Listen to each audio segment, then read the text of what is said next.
Good morning, YouTube, and welcome to another edition of the Coffee, Card Games and Chill podcast. My special guest, Big Bag, 92. Damn right. He will be here talking about how he's decided to master not only the streaming world, as well as the Pokemon world. So, here we're going. No worries. Right. So, how did you decide one day to just go, you know what, I'm just going to upload stuff to YouTube? I watched a lot of Leonhardt and... We don't hate Leonhardt here, but we just think he's a bit of an overactor. Yeah, way back when. Like Well, he's even worse back then. I'm talking 100,000 subs, Leonhardt. Yeah, and then... Was that 4 years ago? Yeah, and then Unlisted Leaf. And I was just watching... Love me some Ando. And I hadn't bought Pokemon since I was like, I don't know, a kid. And I thought, you know what, that looks sick. And it just brought back a lot of good memories. So I thought, you know, I'm going to go out and see what's out now. So what the hell's this? And, what are these GXs and Vs cards? And yeah, I think it was the time when XY was out, and I just thought, okay, I'll get a couple packs. And then EXs. Yeah. And then I got hooked, and I was buying way too much. And then I thought, you know what, why not give it a go? Started making some videos, just doing pretty crappy edits on my phone.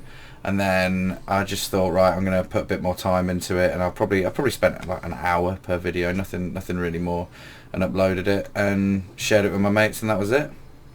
That's good. So I don't know if you watched the last episode, because I don't think you actually subscribed to my channel. I will sub right now. So there you go. Don't do it right now, you can do it later.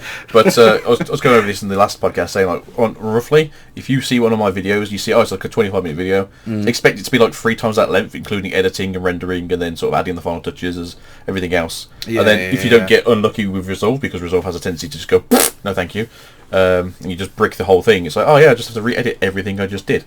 So, oh no, that was like 4 hours of editing for like 20 minutes worth of work. It's really weird. Yeah, and I was getting a few hate comments for the volumes not being right and stuff, but I didn't really care. I just wanted to... I'd just send the videos to a couple of people I knew or whatever to see what I pulled, but like I said to you earlier, the pulls are much unluckier on camera than they are off camera. So, as we were talking earlier as well, we were saying, like, you guys have obviously seen the video where we cracked open that booster case of Sword and Shield, and then we had the extra 4 packs that the one went to open, the soon she opened once you got the gold card. So you guys didn't get to see that. That was fun.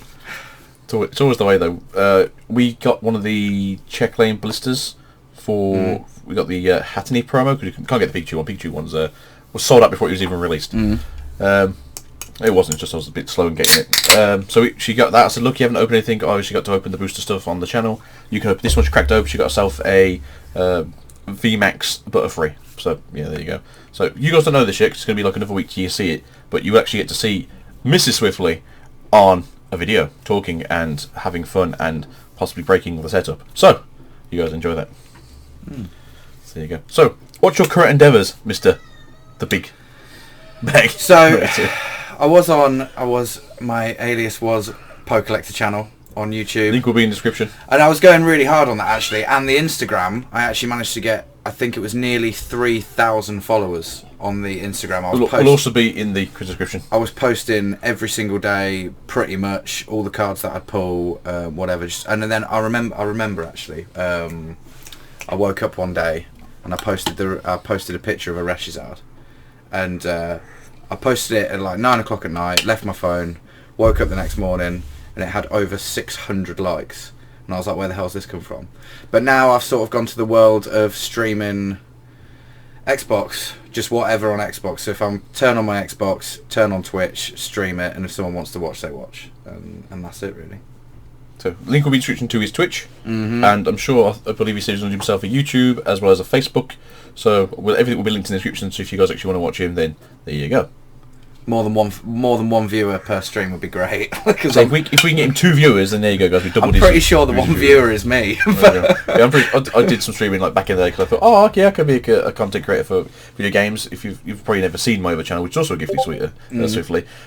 It's just a basic like help guide sort of thing. And I was getting like 1,000 views, like 2,000 views on these videos for like very niche games. I was like, oh yeah, I'll try my hand at streaming, and I tried to do a review series on the YouTube. Didn't go very well, let's just say that, because one, I didn't have any capture software at the time, because this was like 2012, and capture software for PCs were like thousands of pounds at that time, because unless you knew somebody, it was going to cost you an arm and a leg.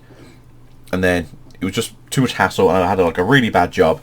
Like, minimum wage was a dream at that point, and I was doing full-time hours, so yeah, It was awful. And then they decided, oh, we should pay you monthly as well. I was like, oh yeah, that's great. I'm like, no money. Yeah, that helps. What's poverty? Yeah, this job. Right. Did you constantly have the one viewer? And you were like, who is this that's always watching me? No, I got quite lucky. Because I was saying to you, I used to play a lot of MMOs. Yeah. I obviously know people, and if they were like having downtime, especially if it was like during like a maintenance, they'd pop in. So my streams could have like 50 people in there. Oh, that's and then, sick. But they'd be like, the quality's awful. So I'm so sorry. It's like 2012. The quality was not there yet. That's good viewers though, man. So this was like I said, back in 2012. This was like just after Twitch became a thing, and it wasn't just in TV anymore. So, But I don't do it now. I probably should stream some stuff. I might start streaming the Market Watch stuff, just so you guys can have it more up to date, and we'll have a healthier aspect to that. Probably, maybe drink more coffee. Frustrating thing about streaming is, you know, I'll post on Instagram, Facebook, and then, you know, start the Twitch up and just let everyone know it's live or whatever. And it doesn't matter if, you know, I've got 1,000 people or whatever, because the fact that I haven't got the PC to do it, so it's all through the Xbox app. I can't adjust. Just trying, guys. I am, but I can't adjust party chat. So party chat's on 100 volume, and it won't let me turn it down. So you hear the game, and you can just hear. You can hear everything that you can hear people chewing. You can hear. It's horrible. But we just started doing it for the laughs, and you know, we had one guy from Uganda watching the stream. Was like the only viewer I know of that wasn't one of my mates. And was he a Nigerian prince as well? He asked. He didn't ask for no money, but we did ask him for donies. But we're starting a new thing called Donny Dubs. So if we win a game of Fortnite, then we expect at least a 79p donation. Yeah. Got to win that game though. So yeah, well, it's happening. It's happening. We got one on stream last night. There you go, guys. So it's a 75p. There you go. That's the cost of the electric, right? Yeah. If you're into Fortnite and you like edit flexing, then definitely check it out. There's a lot of edit flexing. There you go. So, yeah, wasn't too bad. So, what are your endeavours with your channel? I do think you probably should start doing the Big Donk 92 YouTube channel if you haven't already. Yeah. A lot of people obviously can't always make streams. Streams obviously set for a time period. If you don't know this, we both work together. This is actually my boss's boss. He's younger than me. I know I look like an old arsehole, but no, he's 27. He's done very well for himself. He's career driven. I think he wants to murder everyone at work, mind you, but they don't watch this stuff, so it's fine. You're not far wrong. But we do 12-hour shifts, 4 days a week, 4 off, 4 on. First day of shift, you just want to die because like, you're so tired. If you do any overtime, you don't want to do anything for us that weekend. It's kind of murder. I do feel sorry for the people that honestly have to do the overtime just to survive. But yeah, for us, it's really hard to have a streaming schedule because if you get home, averagely say 8 o'clock at night, and then you want to sit down for 5 minutes, have your dinner, you want to upload a stream, so let's say it's at 9 o'clock at the earliest. Yeah, exactly. Then you say, well, I don't want to do an hour, I want to do 2 hours or 3 hours, midnight. Then you go like, well, if I want to edit it so there's something to do on the YouTube channel, that's going to be like 1 o'clock, half 1, 2 o'clock in the morning. You're like, what, sleep? I'll just stay awake for 100 hours, it'll be fine. And then you go, okay, just do your 4 days off. That's currently rotating thing.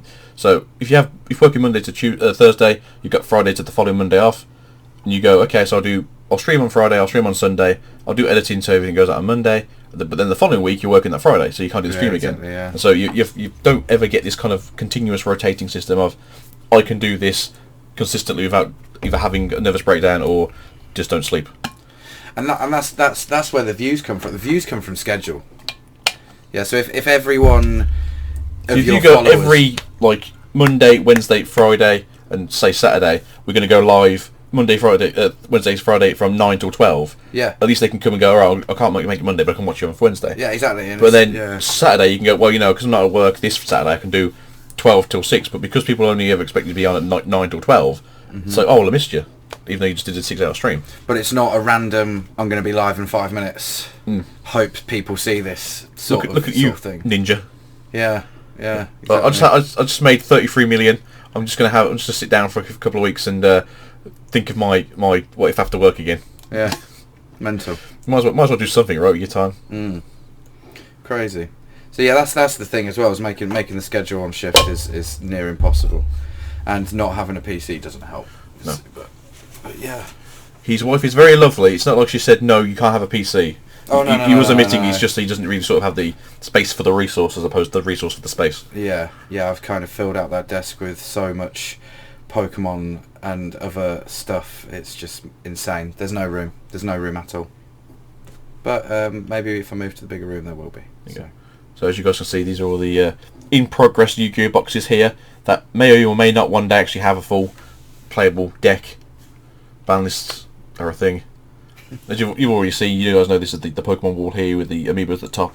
It's technically the Nintendo wall, I guess, and then the very minimal Yu-Gi-Oh wall here. So this will also at one point be increased in sort of definition of content, as well as a few other things. So if you're watching this and you are an artist, please message me on Twitter. I am still looking for someone to do the thumbnail for these shows, as I have a few ideas in my head. That's a good point, actually. Thumbnails. Payment will be actually a thing. This isn't a free job. This is actually commission based. I will need some sort of references of what your work is, though, just so we can see if you've got the same art style. Don't be wrong. You could have fantastic art. It just not be the style that I want for the show. So get on that. Thumbnails important. Thumbnails are important. I mean, if you see my stuff, it's just very basic, sort of like, you know, third world style of thumbnails. There's nothing necessarily like massively amazing out of them, but we try and do what we can. It's classic screenshot Google Images and add some bold text on it. It's pretty much like, can I get like a standard like card text image? Can I get just like an image of like whatever I'm currently opening? Yeah. And then maybe just like a random like photo of me just going like, I brought that. That's the thing that we're going to open. If you look at the current mega tins that we're doing, it's just very sort of basic stuff. Clickbait. We need clickbait. I don't like clickbait. I always say this on the channel because people complain that like the titles are misleading. It's misleading because that's what you want it to be. In all fairness, like generally, like the collector's rares have been pulled. At no point to say the collector's rares have been pulled by me. I can just show you all the collector's rares that have been pulled because we didn't know what they were at the time. It's like, how dare you get 800 views? You clickbaited me. I thought you opened all these yourself. It's like, you know I'm not a vendor. How do I open these myself? Things that are fucking for 3 weeks. Or thumbnail and title like, she did what? Then you'll see the views. Whoosh, straight. Mrs. Swiftly opened this and she got a what now? Nothing. No, she did really well. First time on camera, first time speaking to you guys. She does have a lot of anxiety issues as well, so she did really well, in all fairness. So you guys will be seeing that next week, so hopefully you enjoy it. You better. Yeah. So, do you want to, since obviously you're more of a Pokemon guy, are you looking forward to Champions Path? Massively. Are you looking forward to the whole staggered situation again like they did with last year's? No. No, I don't know. It's like Shining Legends, great, it all came out basically at the same time. Yeah. I think it was like a big chunk and then like a couple of little things. Shining Legends, sick. Shining Legends, sick. I think it's the only one we've got that we've actually completed. Yeah. From the premiums. They did a very good job. I loved that. So great. And then they had Dragon Majesty, I think, the following Meh. year. I like that set still because I'm a big Dragon fan. Okay, fair enough. No, I mean, it's fine. You can have your opinion. But yeah, again, they did like, you know, there's a big block here, and then we got like a couple of little things later on because obviously you guys enjoy opening these expensive packs because they're technically like £6 packs. And then last year it was like Hidden Fates. We got one here, we got one over there, we got 7 over there, but you're not looking at them yet because you're looking at this one. And it's like, yeah, that's great. Can I just have my stuff? Can I buy it in one go, please? Hidden Fates. Hidden Fates ruined me. Hidden Fates ruined a lot of people, I feel. It ruined my life. Maybe. Well, I mean, your channel was essentially for a long time just let me crack open this Hidden Fate stuff. Yeah. And then it was, I've not got this card, let's buy it. Yeah. Bought it, absolutely beautiful. Could have been a PSA, well, they pre-graded it PSA 9, and I thought, it's not going to be worth anything. It won't even be worth raw value if I get this at PSA 9. At the time? At the time, right? What was it, a month after it was released? Yeah, like 2 weeks. Yeah, wasn't that 2 long weeks after it released. I have to say this though, I'm not, I obviously do the market stuff, and I do say this, I tell him constantly, if you buy a Zard, if you buy a Pikachu, if you buy a Mewtwo, you have to hold on to it for dear life, throw it in a case and forget about it, and randomly come across it when you do some spring cleaning 10 years later, and that's when you're going to get your value out of some of these cards. It's what I did with the Reshes. Oh my god, the Reshizards. So if you do click on the Pokecollector Instagram, right, and you go and look at those posts, I had 4 PSA 9 Reshizards. So I bought the raw cards for 200 each. I thought this is back when they were super expensive. No, that's not true. I bought five Reshizards. Because one 5 Reshizards. Because one got posted, and my wife works nights, and the dog got hold of it and chewed it. No, tell the full story of what happened. Right. So I'm at work. Yeah, picture this. I'm at work. Right, the wife's at home in bed because she works night shift.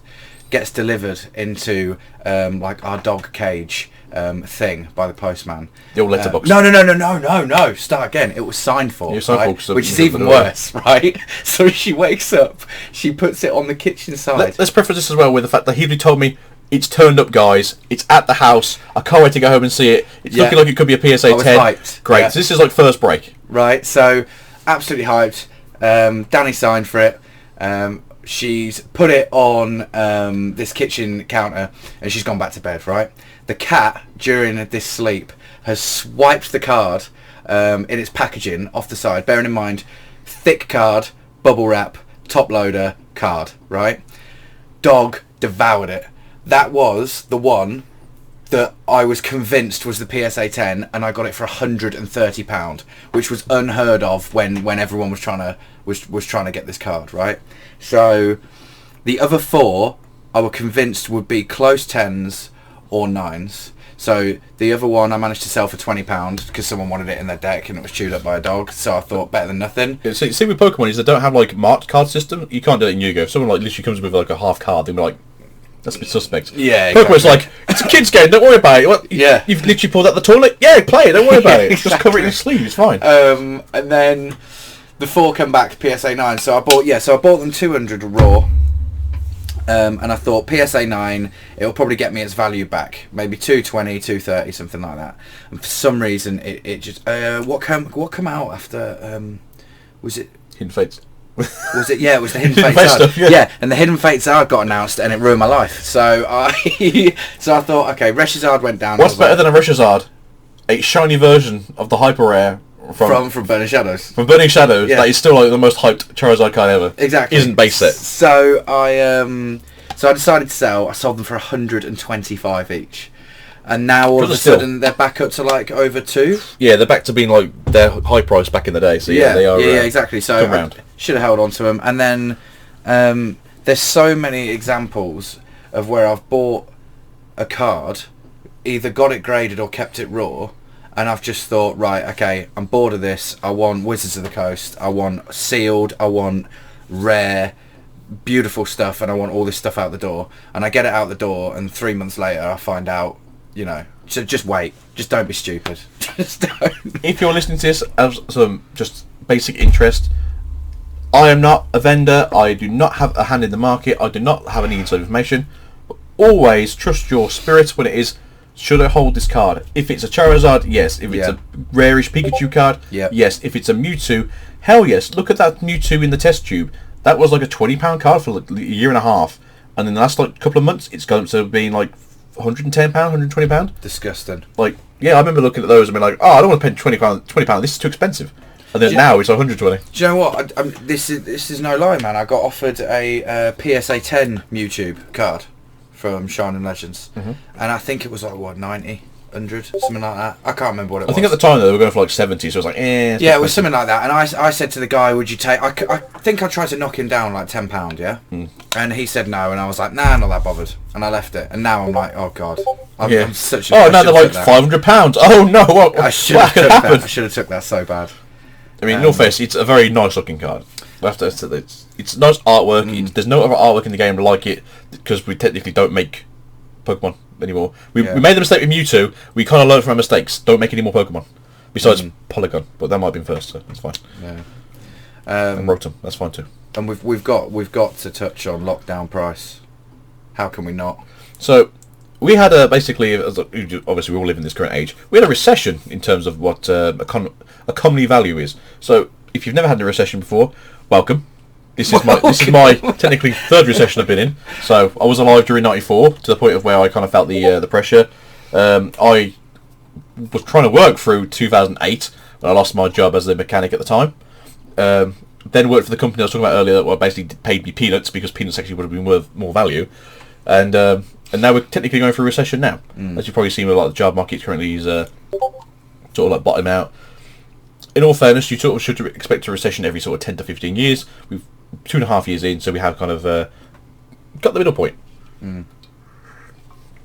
But for whatever reason, in any card market right now, cards are worth more than gold. Yeah. Their weight in gold is literally like double. Crazy. So if you haven't been looking, Hidden Fates is literally was pennies, and then literally 2 months ago, people started putting like pounds on, and then tens of pounds, and there's like I think the Espeon shiny is going for like £70 now. At one point, that was like a £15 card.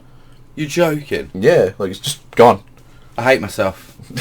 I sold most of the shiny Vault cards for this is the thing, £4 though, like, each. Yeah, this is literally the thing. Like not that long ago, sort of like during the beginning of this whole like pandemic we're in now, May, June, and possibly beginning of July, Hidden Fates was just like basically penny cards because there was so much of it on the market because it got a second wave, which is really unusual for Pokemon. They don't normally do a second wave because they can't afford to print it. But as we want with Hidden Fates, fist that money into me, Pokemon. They literally just made money for being alive. They're like, well, we're obviously going to make another one of this because people want to see it. Not necessarily in the way that you did it, like, you know, here's a tin, here's a tin, here's a tin, here's a box, here's a tin. You know, if you just want to literally dump it on us, we're happy with that as well. And then they made a second wave, so there's obviously more in the market because more in the market people obviously just buying constantly because they wanted the Charizards, and then they basically just wanted to get some value back from the tin. So hey, here's £4 for this shiny card because it basically pays for the packs. Because you could buy packs at one point, and then it was basically people realizing, well, I'm losing £4 on a tin, I'm going to sell the tins instead. And then literally like July, June time, it's just market decided, no, you know what? We've heard rumours that there's going to be a third printing, which is coming out in October, so which kind of like clashes with Champion's Path. I don't want any more. I don't want any more Hidden Fates. This is how I feel about evolutions. Stop printing the goddamn things. It's awful. Sold my full evolution. Sold my full evolution set. So evolution set is just. People have got this really weird Don't idea. tell me that's gone up. No, people got this. Well, a sealed booster box has gone up in price because people have got this really weird thing in their head going like, sealed's really valuable, guys. I gotta get my evolutions. I gotta get that crack. No, evolutions is a trash tier set. Yeah. Nothing in that set is worth any money.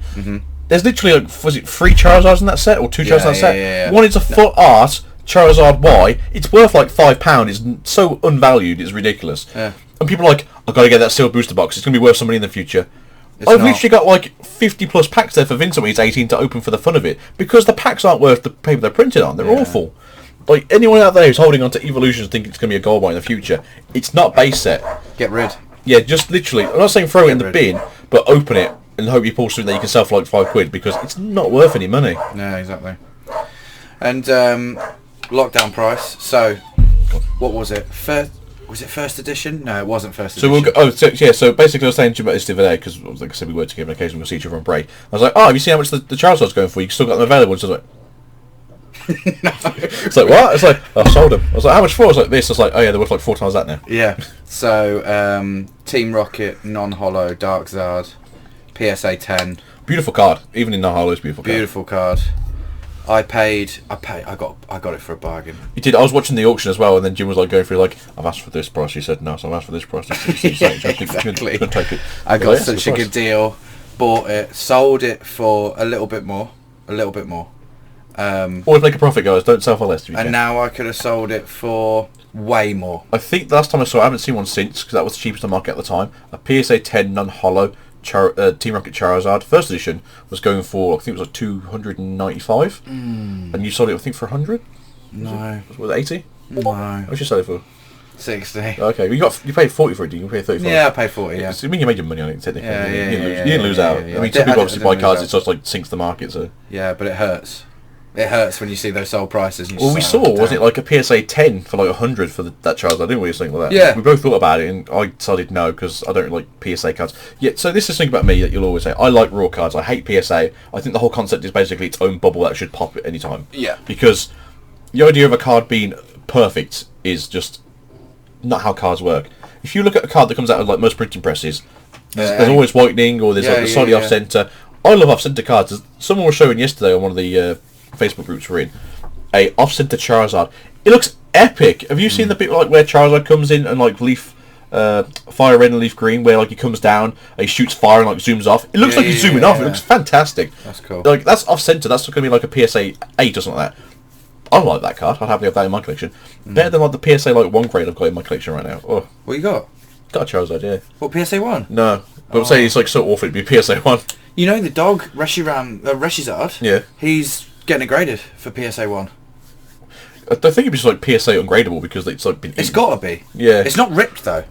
Oh yeah, it's just chewed, isn't it? It's just like dented it's been with munched the teeth mark. the Yeah, best, it's been it's and still slobbered on. readable. Yeah, it's just not. So you want to see? Well, I think I've told you guys about this before. We put a letter guard on our door a year ago because I was waiting for some competitive stuff to come out for Yu-Gi-Oh. Put it through the door. We was out shopping. Me mother came. She's here right now. If you heard the dog barking a few minutes ago, came home. It wasn't massively expensive, but it was just the fact that it came home and literally like there's just paper and plastic everywhere. And then the daft dog as well must have been that bored. She actually got a piece of top loader stuck in her jaw that had to pull out. That was fun. It was the finger doing that. Oh. But no, like there's a real. We're in a recession. We can't class it a recession because it's an economical downturn. It's not really a recession. It's just the EDP has just dropped. Yeah. Yes, we're talking about actual like proper like finance things here, guys. Real life. Yeah, this isn't the chill part, I suppose. This is the predicament part. But yeah, card market is literally just gone like, what's the bottom? Because we're just going to the ceiling right now. It's gone mental. So, in all seriousness, though, stuff that's not sealed, old school, well sought after stuff, sell now. Yeah, like literally everything that isn't like fan favourites. Yeah. So it's like I said, you choose Charizards and Pikachus if they're in like some kind of special rarity or they are like a collector's edition. I'm looking at you, Mr. Hyper Rare Charizard, for competing in the OCG stuff. Yeah. That card in like 20 years' time is going to be probably just as valuable as like the current day, like PSA 10 base Charizards are worth, which are like 20, 30 grand right now. That card is there's literally 600 in the world. They printed 600. We are never, unless they put it in Champions Path, which I hope they do, but they probably won't because we are getting the full art Charizard instead. That's never going to become a TCG printed card. If you can get hold of one now for a relatively realistic price, you put that in a safe in the bank. You never look at it again because that card is so valuable and rare. I think I did this in the last podcast as well.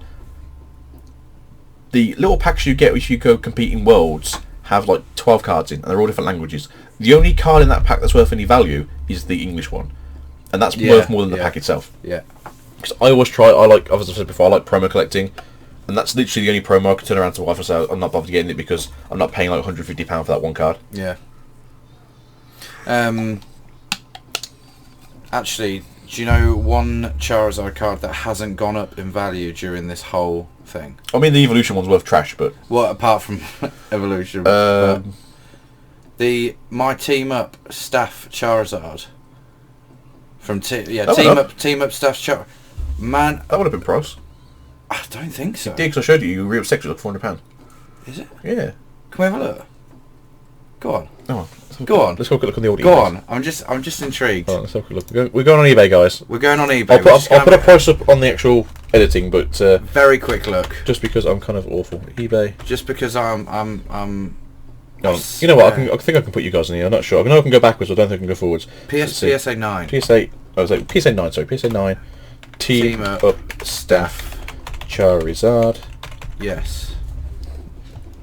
Current one going forward on bids is 210 and 30 postage, which from Australia, which explains the postage, and then just to buy straight out is 200 something from. Okay, I made money. Yeah. Fine. You still onto that, yeah? Is this like the only one you've got left? I've got that, and then just theme decks. There we go. Theme decks. This is what we're looking at, guys. Is what I've got. I love theme decks. Absolutely love. Are you happy with the fact we're getting another Charizard theme deck in Vivid Voltage? I'm actually looking forward. As many people have said, like it's kind of cool. I'm really looking forward to the. Buy 3.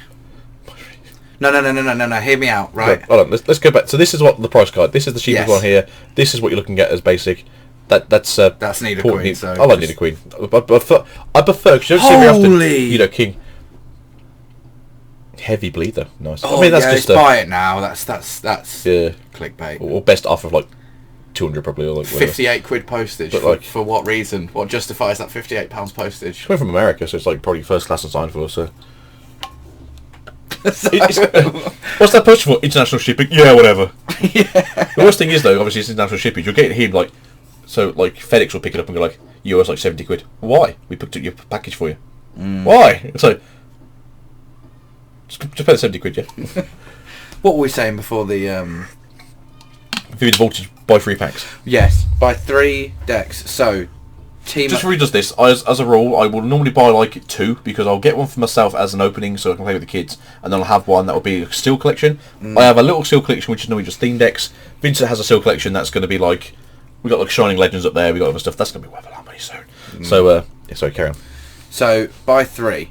Reason being, so one sealed always. Anything Charizard, seal it. Yeah, keep it there. Same as Champions Path Elite Trainer Box. I know first I just say this to the wife. I said we buy one for ourselves because we're going to open it on the channel because I'm looking forward to it. I love Charizard, so that's never going to change. Charizard's my favourite Pokemon. My top 10 Pokemon are all from like Gen 1 and 2. So it's like Charizard, Donphan, Snorlax. I mean, I look like a Snorlax now. I used to look really slim. I was actually athletic at one point, and then I screwed my shoulders and my knee up and then got fat. If you'll never see him on the podcast, but I'm going to talk about it. We work with a guy called Gil Garcia. He is like a personal trainer who works with us for some strange reason, and he is ripped to hell, and I've seen him look sweaty. It's disgusting because of how fat I am. But like that man works out. He's put some effort in. It's a bodybuilding champion. He's a bodybuilding champion. He's a fantastic gentleman. Very funny, very friendly. If we ever just get him on here for something like intense of, hey, just come on and talk about fitness for or we're drinking coffee. That would be a good thing. But yeah, like, so we're going to buy like 2 for us, like 1 sealed for Vincent, 1 for us, and we're going to have like 1 sealed that we're just going to, sorry, 1 and then 1 open. Because that's, Eddie Griffin Gaming, I think will be the description because you know how I like Eddie. He was going to get more in stock. Apparently he's got 500 more in order. They're going for the same price. I think it was like £45 each. Definitely going to get 2 more off of him when they come out because we've only got the 1 right now. But yeah, definitely buy 1 for sealed. ETBs as a rule generally have like a good intrinsic value actually going up. Yeah. I've never seen an ETB actually comes into a sale price before. I mean, if you can somehow get hold of one, that's not too bad. Like the Special Edition Charizard Y or the Blastoise Mega ones, they're worth a lot of money. They're worth like £200 now. Are you joking? No, they're worth a lot of money sealed. I hope my mate don't see this. So when I'll give you 50 quid for it. No. Listen. Seriously, when I got back into Pokemon, when I said, I was watching Leonhardt and Unlisted Leaf and all these guys on YouTube. Just before we carry on, Listed Leaf just released his own like sort of range of like card appeal and like mats and stuff. Now I respect the man because I want to do the same thing. One day I'll have like proper like coffee time and chill stuff, and we'll have like player mats and sleeves and stuff with the logo on. But his artists are shit. I'm just gonna put it out there. It's the worst looking stuff I've ever seen. But I think it's because I'm so exposed to like just amazing artists in the community of Pokemon and Yu-Gi-Oh! That I don't know who he found. Maybe it was a friend, and I feel sorry if it was. So, I shouldn't really badmouth people's friends, but the artwork was not there for me. I haven't seen it. I'll put a picture up and I'll show you after the stream. Yeah, but it was not good. Hold on, let's see if we can do it again. So you carry on while I do other things in the background. So yeah, my when we started watching that sort of stuff, and my friend he bought the Evolutions. Is it the Evolutions boxes you're talking about? The Elite Trainer boxes, the blue and the Blastoise blue and the Charizard red. Yeah, he had them. That, in all fairness, guys, that's about the only thing from Evolutions that's actually going to hold value and keep value. Yeah, and he didn't open it, and I told him to open it like not too long ago. You should open that. Why? Yeah, I just thought he'd enjoy it. Yeah, in all fairness, it's literally the only thing from Evolutions that I'm actually going to put my hands up and go like, that will be worth value because all ETBs actually just gain value. Yeah, fair enough. There's sleeves in there, there's dice in there. They literally only print them for those sets. So if you're after a Blastoise or you're after a Charizard, the sleeves themselves are worth quite a lot of money. I think they're worth what the original boxes were worth. No, they're worth like 30 quid for a pack. For a pack of the sleeves? For a pack of the sleeves. I bend them. God damn. Bit the sleeves. Yeah. Never been the sleeves. I had tins and tins of sleeves. I didn't need them all, so I just thought, never going to use those ones. So I changed my mind. It's not as trash as I thought it was. Maybe it's just because when you recorded it, it didn't look that good. It's got like a very old intrinsic sort of like original like Gen 1 Pokemon. Oh, what are we doing? This one? No, this one. Okay. So if you guys are looking at this now, I do apologise. Do it live, everyone. But yeah, like this is what it looks like. I do apologise. I must have just like seen the stream or whatever the video he did, and it just didn't look that good. But I'm not a fan of green though. Yeah, well, he's listed leaf. It's his thing. But yeah, I know, but still. But again, like that doesn't look as bad as I thought it does. Price. But like things like god damn it. But like God, I'm opening. Sorry, I keep making you open the App Store. Oh god, don't do that again. But yeah, that weren't too bad. Unlisted leaf, sleeve, prices. Oh, I saw the hoodie. I rate the hoodie. Hoodie was okay. Yeah, the hoodie was quite nice. So, oh no, apparently these are sleeves. These aren't sleeves. Accessories? No. You keep talking. I'll look for these. I can't remember what I was saying before. You were saying basically you told your friend to open like £150 box. Before that. Before that. Before that. You've been your sleeves. No, before that. We're on subject. Buying free Charizard decks. The deck. Right. So, listen. Yeah. The reason is I did it with the team up, so I got Sleep. lucky. And the only reason I I'm say throwing 3, coffee all over my screen, guys. Definitely should get a proper tumble that isn't an open top of doom. the only Sleeves are $12, which is American dollars, and then so you're probably looking around about, because each is like basically double the price of. the mat's all right though, you know. The binders. The mat looks alright. okay. The binder's like Yeah. it's just too basic. Yeah. You get the bundle for like $89, which is Australian dollars, which is about, give or take, probably about £39. That's not bad. It's not too bad. I mean, you're paying a lot of money for basically. I mean, it goes back into his pocket, so I can't complain too much. Yeah. But just so you guys can actually see what I'm guessing about. But yeah, the 3 decks. So the reason being is I bought 2, opened 1, graded the cracked hollow, and I got lucky and it was a 10 straight away, and then kept the other sealed. I don't know what we're getting in terms of like hollow value. I don't know if it's gonna be like a cracked, because they did do in the recent ones the old swirl styles from the Watsy cards. Either way, They look nice. I always love swirls. PSA, the theme deck hollow from a Charizard deck. Oh yeah. If you want to make a bit of money. Like just when, quick money. when Team Up came out, you could buy the Charizard in the set, which was just a regular hollow, which is non-hollow, sorry, and that was like £10 for a long time.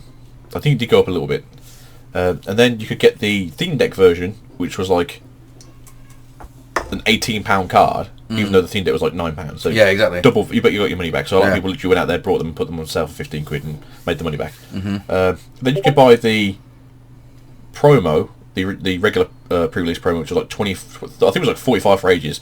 Then you came down to 40, then 45, went back up to 45, came down to 30. I got mine for 25, so I was quite lucky because I was really happy about that. And then you could get very lucky, like a certain somebody over here, and get your staff version. Yes. No. It took grind. Getting staff is really hard because most stores only get like a couple of packs per store, and then obviously it goes to like your judges, which is generally your staff members, and they don't print a lot of them. They probably print like per region, probably like 2,000 to 5,000 Yes, packs, if that. yes, It's not a lot. I got very lucky with my Sword and Shields. I got mine for 40 quid for all 4. Amazing deal. I mean, if I thought they were gradable, I probably should have graded them because they'd have been worth like £100 each, because they That's are. a hell of a deal. Yeah, 40 quid for the thing. That's mad. It's normally what I pay for just the regulars. Yeah. So yeah, I got really good on that one, which I've been trying to do again, but no, the guy wouldn't do it again because I think he realised he made a mistake. When the staff team up Charizard situation happened, I was trying to find one really bad. Managed to find 3 sellers, but they wanted to sell the packs as Sealed. combined, Well, you should have. sealed, which they were offering at the time. The staff Zard for 160 Mrs. Ours, yeah. I understand. and the pack for 210. And now I kind of wish You should have done, because I just bought every one at every opportunity. do you remember what else was in that pack? The Zapdos, wasn't it? He was good, but do you know what else was in that pack? I can't remember. Jirachi. Oh yeah. That massively expensive Jirachi that still Yeah. sees play today because it's just such a fantastic card. Yeah. Yeah, it was. I mean, you've seen my deck profile. True story, right? I bought a booster pack from Game when I was shopping with a wife. We don't advertise again, by the way, but it's just generally somewhere easy to go pick up. Yeah, some yeah, packs. just quickly walking past when, I will when say we're though, shopping or I'm whatever. presuming he was in Peterborough at the time. Yeah, I was. You should have gone to the Rift. Yes, I should have. But we were just walking past because the wife wanted to go Primark or whatever. So I picked up a pack and I opened it and the hollow was a Jirachi. Yeah. And I thought, oh god, this is nothing, right? Trash, right? So we got a McDonald's on the drive home, and I put the Jirachi inside the McDonald's rubbish. Right. I left it in my footwell, and I was going to clean the car the next day. So I go inside. And I'm on this community on Facebook, which you're a part of anyway, the Pokemon Cards UK group. And I'm looking around, and everyone's like selling this card for like £25. And I was like, what? I was like, Danny. So I quickly run to the car, get it out of the McDonald's bag. He's grease-stained Jirachi. No grease on it. It was beautiful. £25 straight away. Bang, done. Never, ever, ever throw away. I just check the value of every card, even if you think This is the it's thing. trash. As much as we'll go like 95% of a core set is going to be trash, because you have to print a lot of trash to obviously make everything else valuable that is in the set. Yeah. There occasionally will be a holder that you buy that will be worth a value of a pack, or maybe the value of a box, or maybe the value of like a tin. So always check your stuff before you go like, nah, it's just not worth it. Yeah, exactly. As I always said, Charizard, Pikachus, and Mewtwo's are always worth just keeping hold of. Obviously, in the future, we're going to get our nice full art Pikachus. Yes. Chunky boys. Chunky chews. And on that note as well, never ever disregard trainer cards when a new set comes out, because Trainers make and break a deck, guys. money. I'm just. I mean, look at the boss. The boss card's like what, 20? No, like a £15 card still. Yeah. And what was the Professor? No. What was in Forbidden? Was it Forbidden Light? Oh, I can't remember. What was in Forbidden Light that was the trainer card that all of a sudden become like a £5 trainer card? I have no idea. What was that one? See if you can remember what this would do. It worked with what was the meta deck then? When I played at regionals, everyone was using that deck. Oh, it was like the weird Necrozma. Necrozma, like the Necrozma deck with oh my god. Malamar. Yes. Yes, with Malamar. Yeah. So if you didn't Mysterious know this, something, there was a trainer. Oh, was it Mysterious Amulet, that one? No. Do you remember? So if you've ever been to a regionals, generally you get like 5 players. You'll have like 80% of those players who are going to play like the same deck because they think it's the best deck. You'll have like 2% of the players playing a deck that they think's better than that deck because it basically beats that deck because it's only made to do that. You'll then have like 2 guys actually make a deck that actually goes to like regionals and worlds because they actually made a deck that's actually good that isn't following just the same cut build. There's the guy that's like on a budget, so he just gets like some cheap cards and makes a deck that does generally function but can't output the same kind of thing that like obviously these better decks do. And then you get people like this guy. Takes a structure deck. Yep, I took a structure deck to regionals, and I didn't come last. Yeah, you at least won 1 game, right? Huh? You got 1 game win, didn't you? I think I won. I can't remember how many games there was. I know you said that one was like by default, and he was like, "I'm gonna give up." There was 500 and something people, and I came 340 something. That's respectable. If you it was respectable. If you want to know about my career, like I used to try and get into the VCGs and do that stuff, and this was back in the day where like sharking was really easy to do. So you'd go up there, you'd literally spend like a month doing like all your IV training and then all your EV training. You'd have like your perfect Pokemon, and then you go against the first person who's got like illegal Pokemon because they're shiny legendaries that aren't in the game yet, and they've just got like maxed out everything. It's like, that seems a bit suspicious. So yeah, so my VCGs are always essentially like, you didn't cheat, so you're gonna lose. Yeah. It's harder to do that now because I think a lot of the time when they actually scan it when it goes into the actual championship and it will tell you how it was created. So yeah, nowadays you go into it, it's like, yeah, that was hacked. It's like, how can you tell? Well, there's like no base like printed code on it, so we know. It's like, I guess I forfeit. Yeah, regionals was sick though. It's a good atmosphere, I have to say. Like, you need to go to at least one just to experience the atmosphere, even if you're just gonna be a bystander and watch. But definitely. Like, you can go, you actually walk in there, you actually just feel the tension. You smell the tension too, but that's not so good. Yeah. What structure deck did I take? Was it Empoleon? I took the Empoleon, which isn't a bad structure deck. It was really good. I took the Empoleon deck and I added Greninja into it and sort of give it a little twist. And the only reason that deck didn't work like that well. Also, that's the good Greninja, by the way, that came out that people were actually using into the meta Forbidden Light. That was Forbidden Light Greninja. And I remember I was playing against this guy, and all of a sudden, it depends. It depends what that first hand is on that deck. It always is, though. Like, you literally pull a hand, you go, can I play it? No. I'm screwed. First draw, hopefully for the best. If you're going first, you're definitely screwed if you can't play any cards. And then the guy, and then the guy opposite you will just drop his hand on you. It's like. But it worked. It worked as soon the one game where I got like that good hand, like not even the perfect hand, just a good hand. It absolutely dominated. It was such a good deck. It's not like Yu-Gi-Oh! And like Magic the Gathering where net decking is like such a heavy thing because you have to figure out basically how often can you play a hand that actually will like extend or work. In Pokemon, you can happily just go like, there's a deck and I'll play, because 9 times out of 10 you'll pull a hand that will just basically you can work off. Obviously now we have the rule where you can't use trainer cards in the first turn because, especially with like Marnie coming out, where basically goes like, you have to discard your hand, you can only draw 3 cards now. Well, that person now literally has half a hand. And if you're playing that card with Trevenant and Dust Noir, that person has that guy has a 2 card starting hand. Like, that is just too degenerate for a first turn move from a Pokemon game. Yeah, because you can't even start. Because you literally say, I got 2 cards, but you got 2 energies. Yeah, exactly. Thanks for playing, mate. You did really well. And then no basic Pokemon in the hand, and then that's attack, it. and so then you draw a third energy. You know that got pulled. It's like, well, game over. I'm not. Yeah, so I have to forfeit. So yeah, not fair. No, I mean, it's not as bad as like something. Like, if you look at like Inferno Knights and Yu-Gi-Oh! Right now, they do exactly the same thing, and that's fair. So yeah, if you go first on Inferno Knights, you basically build up to your Charles. He rips a card out of your hand. You then put the smoke grenade down. You then equip a different card.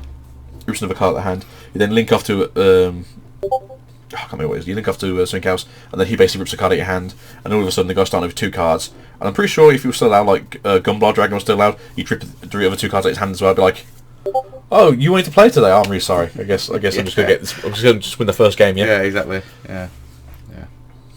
Oh, degeneracy is always fun. Not necessarily for you, but somebody else. Yeah.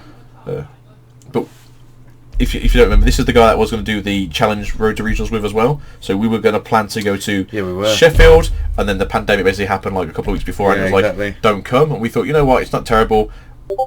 Obviously, then they said Worlds got cancelled, so it was like great because it's coming back again the following year, so it's coming back in 2021. So we can technically try and go for another round this year if we want to. Mm-hmm. Although you did get rid of your deck, I suppose, more. I did. There you go. Well, get your free Charizards. Yeah. Try with your Charizard. There you go. That's how you do it. If there's ever a Mewtwo deck that comes back out again, that you're going to try with Mewtwo, because that's his favourite Pokemon. Yes, big time. Yeah, but yeah, it might be something to do. Season 2 of Road to Regionals, let's try and see if we can win with Charizard deck. Do you know what was the most deceiving structure deck that's come out in a while? I want to say, is it the Blastoise one? No, it's the Mewtwo. No, Blastoise one was sick. Yeah, but some say it's deceiving, because it's like, oh, it's just a Blastoise, and it's like, it's got really good energy recursion, it's got really good energy placement, you can add so many good cards to that deck. That with Lapras VMAX basically, is a sick deck. So, if you don't know, me and Jim tried to make a deck for him so he could actually have like a good regional. I obviously had the Zamazenta deck. It was still really good now. It's obviously we don't get to play it. So essentially, it's a structured deck from Blastoise. You take out the cards that you don't use because obviously you get like a lot of filler cards. You add Lapras as basically your stomping card. You have Frostmoth as your energy moving card, and then Fanfi, not Fanfi. Let's say Fanfi. It's not Fanfi. It's the little slug thing, not the cool little elephant. And then that basically, it's like you put it on the table. Oh, you can't. I'm just gonna put myself out and just put another card back down. And it's basically if you're getting 100 pumped in the face constantly, it's just such a good little engine of cards. It's awesome. And then obviously in Rebel Clash it came out with the water bucket, as what's called, the Camperus bucket, which adds 2 waters from your deck. That deck literally is just constantly just flowing water into it. And then is it the Blastoise that is if one of its attacks, like every time you have water on that after the 4, it's like just like an extra 20 damage on it? Yeah, so but then like 30 damage to itself, isn't it? It might be. It's I mean, if it's doing 30 damage to itself and it's literally killing all the... it doesn't matter. Yeah, killing all the VMAXs, it's like, well... It doesn't matter, you've won. Good game. My cheap little deck just destroyed your like £700 deck. Exactly. Thanks for playing. And the Mewtwo deck was the most deceiving. The Evolution one, or...? No, was it Team Up? Was it Team Up again? I'm sure there was a was random Mewtwo in Team Up, wasn't there? There was just a random non-hollow Mewtwo in Team Up. Look, So anyway, this deck come out, and I love Mewtwo, and I thought, oh my god, Mewtwo structure deck, this is going to be sick. There's one Mewtwo in the deck, and the rest of it was fire. Is it the Mewtwo, or is it the Mewtwo Mew one? No, it was just Mewtwo. Team. Just type in Mewtwo theme deck. Nah. Mewtwo theme deck, definitely. Right. So go on. Did you face this one, or was it something else? So basically... No, not Unbroken Bonds. Unbroken Bonds theme deck. Right, so it was fire. There's only one Mewtwo in it. It's a fire psychic deck, so... Oh god, what does it do? Yeah, but... No, I'm saying it's a fire psychic deck, so what does it actually do? So let's have a quick look. Mewtwo. But it's the only psychic card in the deck. Is that Mewtwo that you see there? I've got a funny feeling I know what this one does. In terms of like what it's meant to do. I think it's the one where like you can just basically use it in like what I call the fire starter deck. So essentially you use this card and you can use any energy on it and it does that damage on it. Where are you? Beautiful card. Where are you? Is that Evolutions? No, Unbroken. Oh, Evolutions. Nah, Evolutions Mewtwo was alright. It wasn't the best. I'd say like Mewtwo cards are really nice. The Mewtwo Mew GX card's still very good. So sleeves always have the trains. I'm a Mewtwo, you beauty. How much is it now? Because I sold it for £6. Okay, yeah, fair enough. Didn't get ripped off for that. I'd say no, because they were in a promo that was like not mass produced, but it was like it was readily available. It wasn't going to be massively expensive. Yeah, this is Pokemon Rumble. So here you go. So I liked to play Pokemon Rumble on the 3DS when it came out. It's a free to play game. I think originally it was not. I think you had to pay like 10 quid for it, so I paid for that. Yeah. And then you could pay. It came out free to play on other things. But you could go into like games and stuff because I think it was essentially in the UK it was the only game you could buy it from. You could buy Pokemon Rumble boxes, and in there it had like free cards and like 10 quid or 15 quid each. I was like, that's too expensive for it. Yeah, these Rumble cards like well worth it now. I think the Mewtwo's like £100 now. Some of the others like £50. It's like, oh, it's ridiculous. Where is this goddamn card? So I can show you guys. But there's been quite a few YouTube decks in history that have been a little bit on the unincorporating side. On page 4, surely it's got to be here somewhere. So you think it'd be here somewhere? Mewtwo Gold Star. But, I mean, if you guys have been around for a long time, the original Mewtwo basically had a way of basically never having damage, and you just net deck throughout. So the whole idea of it basically would just constantly regenerate itself, and then you put like cards back into the deck. But then your opponent should be able to do anything. The Red Bonds, yeah? But yeah. So what's to do? Mine report. So here we go. This is what we're looking at. Make it bigger for you guys. See if you can see. Dude, let's have a look at it. So Mewtwo, 120 HP. Mind report, when you play this Pokemon from your hand, on your bench, during your turn, you may put a support card from your discard pile on the top of your deck. Psyshock. This attack damage isn't affected by any effects of your opponent's affected Pokemon. So it must have to play at least a couple of Psychic Energies just to be able to use this, but I mean, obviously this is essentially going to be played just so you can... It's pretty trash. It's not pretty trash, but I mean, to get your support out, so essentially it's a supporter. Support card, so that's not too bad.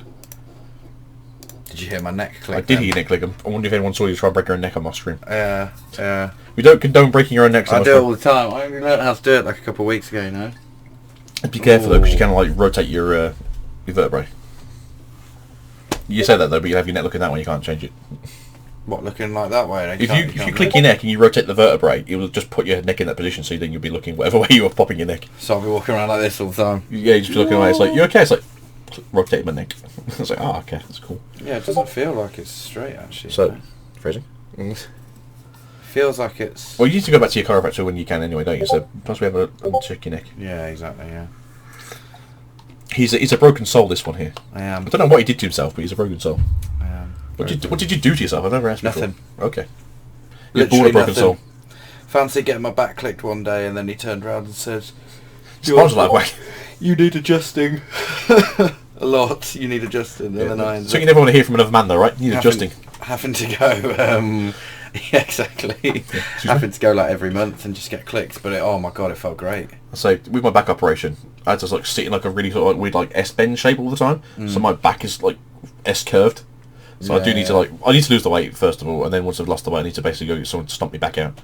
Which isn't tries, but these things are gonna try and kill me before that happens. Great feeling though when you get your back adjusted and then you I had someone want to do like the strap technique, but because obviously I'm big, I have to do it with my arms. Yeah. It just basically feels like someone just does that with your whole spine. It's so nice. It feels weird, but then feels really nice afterwards. Where'd you get that done? Don't do it. Somewhere in Birmingham. Oh, I can't go all the way there for that. I mean, you could do it, make a day out of it. Yeah. But I went for one of our anniversaries a few years ago. The wife was like, you know what, I'm going to get you a masseuse, because obviously I've got really bad shoulders, really bad back. I was like, really great. And they always recommend you for like 24 hours, don't like do any heavy lifting, you just need to relax, you have to calm down. I was like, yeah, fine. So I literally got off the table. It's not something that obviously like tweets my nose a little bit. It must be like just some oil or some rubs or something gets in there. Sneeze and sit my back out again. I was like, that was a waste of like 30 quid. No. Yeah.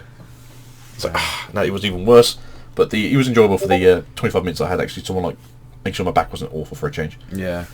So Champions Path. Obviously, we know it's going to be a random Charizard box for some strange reason.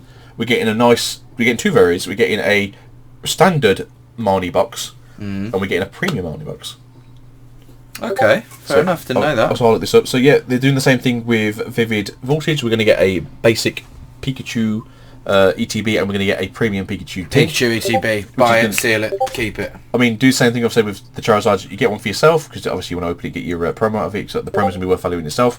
You have one sealed, just because, you know, having a sealed box with that sealed promo in there is obviously going to be more intrinsically valued. And then if you buy a third one, do we like maybe give it to a gift or something? Are they available for pre-order now? Not yet. Boxes? The allocations haven't come into the UK yet. I don't know. They've been shown, so we know they actually are a thing. That's got to be. You've got to grab that. Oh yeah. Griffin Gaming, everyone. Or use my Total Cards affiliate in the description. Unfortunately, they don't do Klarna or PayPal credit, so you will have to pay up front. But with my 3% off, obviously the percent is a bit better. And then every £1 you spend, I gain a penny. Yes, a whole penny. A penny for a pound? Penny for a pound, exactly. It's not too bad. Penny for a pound. He says this trying to figure out how to spell Marnie now. Premium. Ah, that's what I can't spell, guys. I mean, that never changes. There you go. No, that's Marini. It's not. It's gonna be a long day. What we're looking for. It's only midday, guys. It's gonna be a long day. I've only been up since like 9 because Catherine let me have a little of a lie. So as I said, we did some recording for some Pokemon stuff. You'll see probably like this weekend coming up. Hopefully the tins will be in as well the weekend, so you can crack them open so you guys get to look at the tins. There'll be an Eevee, a Pikachu, and I believe an Eternius tin. It should be here very soon. Sick. But yeah, I'm looking forward to them. The promos look nice. I never complain about the promos. That's my thing. But yeah, so it should just be hopefully 3 packs or 4 packs of Darkness Ablaze. That's right, guys. We're opening Darkness Ablaze here. So is it here? He says. I mean, I don't know if you've actually seen the this one. Oh, money. Yeah. So I don't know if you've actually seen the. No, you know what? I'm only into buying that sealed goodness for the cash money. You know. Check the cash money. It's all about the cash money in Pokemon. Oh, and there we go. so much. This is the premium one. So you get the 2 pins. You get the 2 full art. Well, that's full art at least. This is kind of full art. Promos, and then you get the packs. 8 boosters, yeah. If they're all going to be Champions Path, which they should be normally as a rule, they don't ever sort of like that's not going to push go you down. off. You won't go down. This is obviously a good price. Total Cards is normally like one of the best places on market to buy from. This isn't me being. I don't know what's going on here. You've got 55 days left. Apparently it's 0000. If you ever watch my stuff, a lot of stuff I get is normally from Tier 0 or Total Cards, and now Griffin Gaming's, because he's generally been a very good sport. He does take PayPal credit though, so maybe it's worth paying that extra £1 or £2 and actually getting your stuff for on lease. Obviously, all links will be in the description. But yeah, this is your premium set for this one. You're getting your 8 packs plus your pins and your promos. Promos will probably be like as usual with these stuff, probably between like 5 to £10 each, because it's the premium set. So you are looking here at there's £20 worth of value if that's the case. Pins are probably going to be a couple of quid each. So that's, let's say 3 each. So that's £36. Each of these boosters are worth between £4 and £7. So if we say 4, well, you got 4 here, so that's 16. It says 16 here. That sounds right. 32. 50 with these two is 52. And then yes, you're basically getting yourself like £60 worth of value. You get your money's worth, but if you want to take the risk and open them and see what you pull, then that's. I mean, as of now, and this is on the 29th of August, 2020. Yes. I have no idea what I'm going to say 2002 for. 2020. So we are obviously doing this a bit in advance. Early. We unlike Yu-Gi-Oh, where they basically like kind of like give you like 2-3 weeks advance notice for saying like this is what's actually in the set. Thank you for buying it already. Ha ha ha, loser. We don't know with Pokemon until normally like a random like pre-release normally, and you don't normally get pre-releases on the premium set. No. So we are essentially just waiting for somebody to open some stuff at one of the normally European ones or Australian markets and basically just go, oh look, there's like all these cards in there. Don't they look pretty? I can't remember. There's got to be a Zard in there, hasn't there? There should be. If there's a Zard in there, there's a Zard like on the. Say obviously we got the Primo Zard, but if that's the only Charizard in there, I'd be very surprised. Yeah, Zard. I'm telling you now, buy it raw. In all fairness, I'm going to say this now. I do apologise, and I am sorry when I get things wrong, because obviously you guys come here to listen to me being correct. I did say that I thought the first Charizard we were going to get in Sword and Shield was going to be in this set, because we knew about this set for a while now, but we didn't know it was in Darkness Ablaze at the time, and we hadn't seen the Japanese release. I'm pretty sure the Japanese release was something like Death's End or something, or like World's End or something. That was the name of the Japanese set for this, and then the pandemic happened. It was like, wow, have to change that name now. Yeah. It's a little bit ominous for current. But they named this set like 6 months ago, or like 6 months before the coronavirus came out. So everyone was like, "Oh, this is really cool. It sounds like a really cool like bossy kind of like name." They knew something. And then obviously we found out like coronavirus was just going to take over the human race. It's like Darkness Ablaze. It's a little bit better. Illuminati. It's a little bit less ominous. Yeah, but yeah, I did say originally to everyone that we probably wouldn't get a Charizard until Champion. Well, as you said, the premium collections, the Champion's Path. But obviously we got it in Darkness Ablaze instead. So you got it a little bit earlier, guys. Hope you enjoyed that sneak peek that I apparently magically thought about. And then this is your standard collection here. I think you get like 4 packs. No, you get 6 packs in here. So you get your 2 cards. You get I think 1 pin. So you lose £3 in value for the pin, and you lose. Well, what happens is you get a jumbo £8 card instead and a pin. So you don't get the jumbo cards in the premium collection. So surely value for money, that's the box. This is still good. So there's 5 packs here. Hold on, let's have a quick look before we start making up random things. So you get 5 TCG boosters. Yeah. As you guys are still watching. 2 promos. Yeah. 1 oversized promo card. 1 collector's pin. 1 poster, and a code card for the trading card game online. So you are getting in value here £20 in packs. You're getting 2 promo cards, which I said was £10. roughly, I think they're the same one. So yeah, if you say that's £40 worth of value. Pins again like £3. Oversized promo cards about £3, so that's £46. Poster, I mean that's intrinsic value, so that could be literally worth nothing. It's up to you. And then the code card online will be worth 50p. These ones go for like Pound. These go for like £3 or £4 normally. Do they really? Yeah, quite good value out of these Fair things. It's like we opened the Steel Collection, we gave away the Zamazenta one because Catherine was just like, I'm having the Zation. Yeah. I was like, okay, Mr. Swiftly just wants the Zation. So what? You nearly double your money on that. So you can also obviously if you can open it in terms of pulls, you can double your money. Yeah. That's the thing here. So when we do say like these are worth like £4 each or £5 each, what was Hidden Fates packs going for at one point? Was it £6 or £7? Yeah. So you know if it's the same kind of They thing went up again. to like £10 a pack. Oh, they did, and then that's when the second wave hit, and people were like, "Oh no, I can't sell them now." It's like, no, you can't sell them for the price you want. That's the difference. No, exactly. Yeah. Like, it was it was ridiculous. I've had a few vendors ask me questions before about like how should I sell things, and you always want to look at two things. One, how is the market trending? If it's obviously continually going up, then look at what your prices where you're happy to sort of sell. And two, are you happy to hold? If you're happy to hold, then you can set your own prices. Yeah. If you want to get rid of stock, you have to go. Average price of something is £7. I paid £3 for it.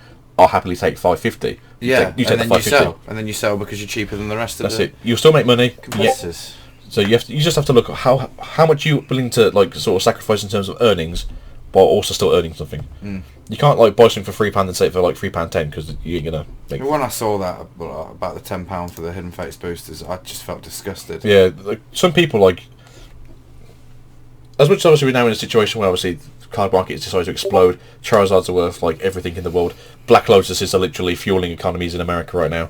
I'm sure there's some poor African country out there that's got one Black Lotus that's literally the most expensive thing in that country. Because a black label Black Lotus is worth like £200,000. Yeah. £200,000 for that one very pretty reserve list card. Imagine the So you get one foil card featuring Grimmsnarl. You have one featuring card Morpeko. You get an invisible layer here as well. This is your mystery gift apparently. Yeah. This is a joke, but like there's something here. 2 collector's pins. Obviously this is like £6 worth of value. An awesome TCG play. You get a playmat. I forgot about that. You get a playmat in this. Well, that's that. So that's in all fairness, the boosts with playmats can either be like the best thing you pull and it's like amazing, or it can be like the Ultra Beasts we got, and those playmats are literally worth like £1 because no one wants them because they're ugly looking. That Zard, Blastoise and Venusaur. Oh, that mat is still like £20-25 mat. It's an amazing mat. The Generations one, like, yeah, it's not got the best Pokemon on there. Yeah, looking at you, Brixton. Yeah. It's like, we're going to have ourselves a team up set. Okay, that's cool. With all the original starters. Yeah, that's cool. So what should we have? Blastoise, Piplup? People love Piplup. Everyone likes penguins. Yeah, sure. Snivy and Venusaur? Might not be the favourite grasses, but yeah, that's cool. Yeah. How about Charizard? He's pretty cool. Who can he be teamed up with?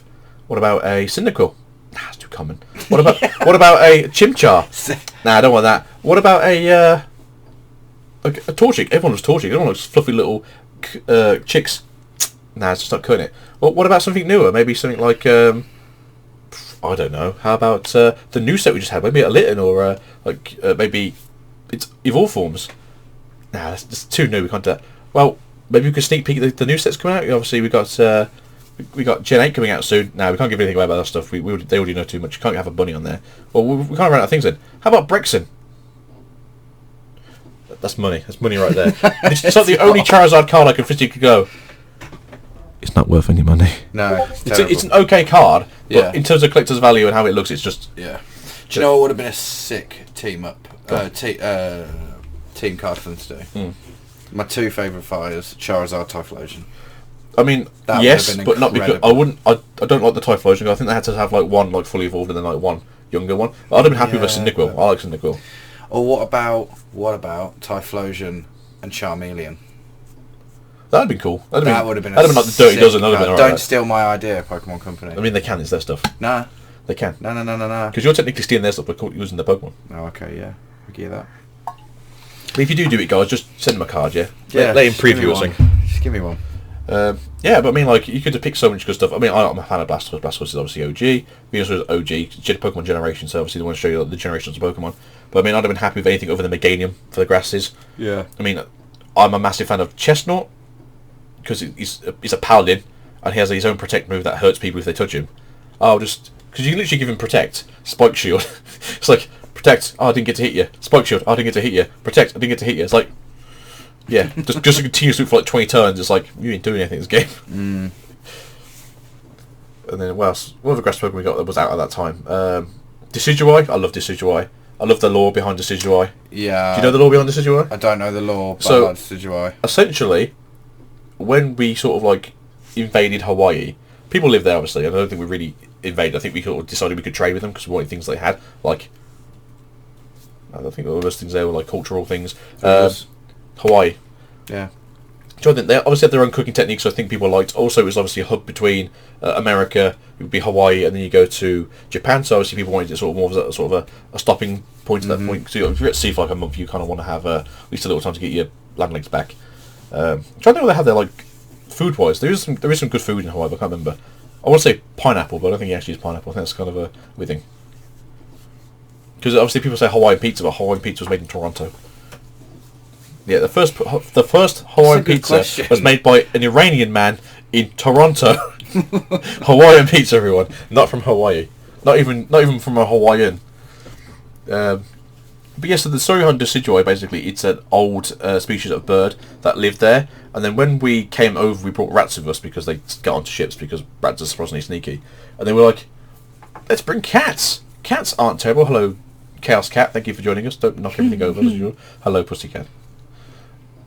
So yeah, we brought cats over because we thought, cats would catch the rats. Why not? And then we kind of realised, why would they catch a rat if a bird is just going to sit there and get attacked? So all the pretty birds just basically got wiped off the islands. So Rowlet is essentially just a fluffy owlet. Dartrix is essentially that weird butler from Majora's Mask. And then Decidueye is essentially just the final form of essentially the basically wiped out species that we wiped out from our lovely Hawaiian nation. Litten, essentially the same thing, is the cat we brought over. Now, don't ask me about Popplio. I have no idea what seals got to do with Hawaii, but there probably are seals in Hawaii because they're kind of everywhere. I didn't realise that. Yeah, there's like some really weird things you learn about. Like, it's a cool little backstory. Hawaiians got some horrible stories like that. We destroy things. Look at the dodo. We did the exact same thing with dodo. We went over there. Yeah. We found these plump little birds that didn't run away from us because they had no idea we were going to hurt them. Turtles that we decided to eat all of them because apparently they were delicious. I mean, that was 200 years ago, guys. I'm a fat guy, but I can't taste the past. And then the Maui birds from New Zealand, they basically got wiped out by us as well because there were some massive ass birds. They were like 500-pound birds that we somehow decided that we could take down with our scrawny little bodies. But I mean, if you've seen some Maui people and you've seen some of the All Blacks, they're some tough fuckers. Like, I wouldn't mess with them. I definitely wouldn't want to pick a fight. Have you ever watched rugby? Have you ever played rugby? You played rugby against them? Probably not. You're not that good, but they're some tough guys. I wouldn't want to play rugby against them. I've played rugby in the past. It hurts. I can imagine a guy who's 20 stone in muscle tackling me. I've already got a bad back as it is. Yeah, I wouldn't entertain that.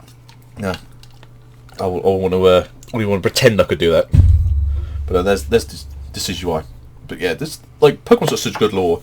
I mean, everyone knows the basic stuff. So the grass starters are based on evolution. So we go back from the dinosaur period, and obviously coming through evolution to the mammals, and then obviously we've got the avian, the new dinosaurs. All the water Pokemon are based off different forms of weaponry. So Bazooka for Blastoise, Feraligatr is based off a Ninja Fan. Swampert is based off of me, a Ninja Fan. I mean, are you a Ninja Fan or are you a Shroud guy? No, I'm a Ninja Fan. What else? So yeah, they're all based off weaponry. I'm terrible now. I can't remember. Sorry. No, sorry. Feraligatr is based off Brass Knuckles. Swampert is based off the Ninja Fan. Who's Gen 4? Gen 4 is Empoleon. Is Empoleon Gen 4? I think Empoleon's Gen 4. Yeah, it's Gen 4 because he's with Chimchar and then who's Gen 5? Gen 5 is Samurott, which is meant to be based off a samurai sword, although he's got like a big tank cannon on his back.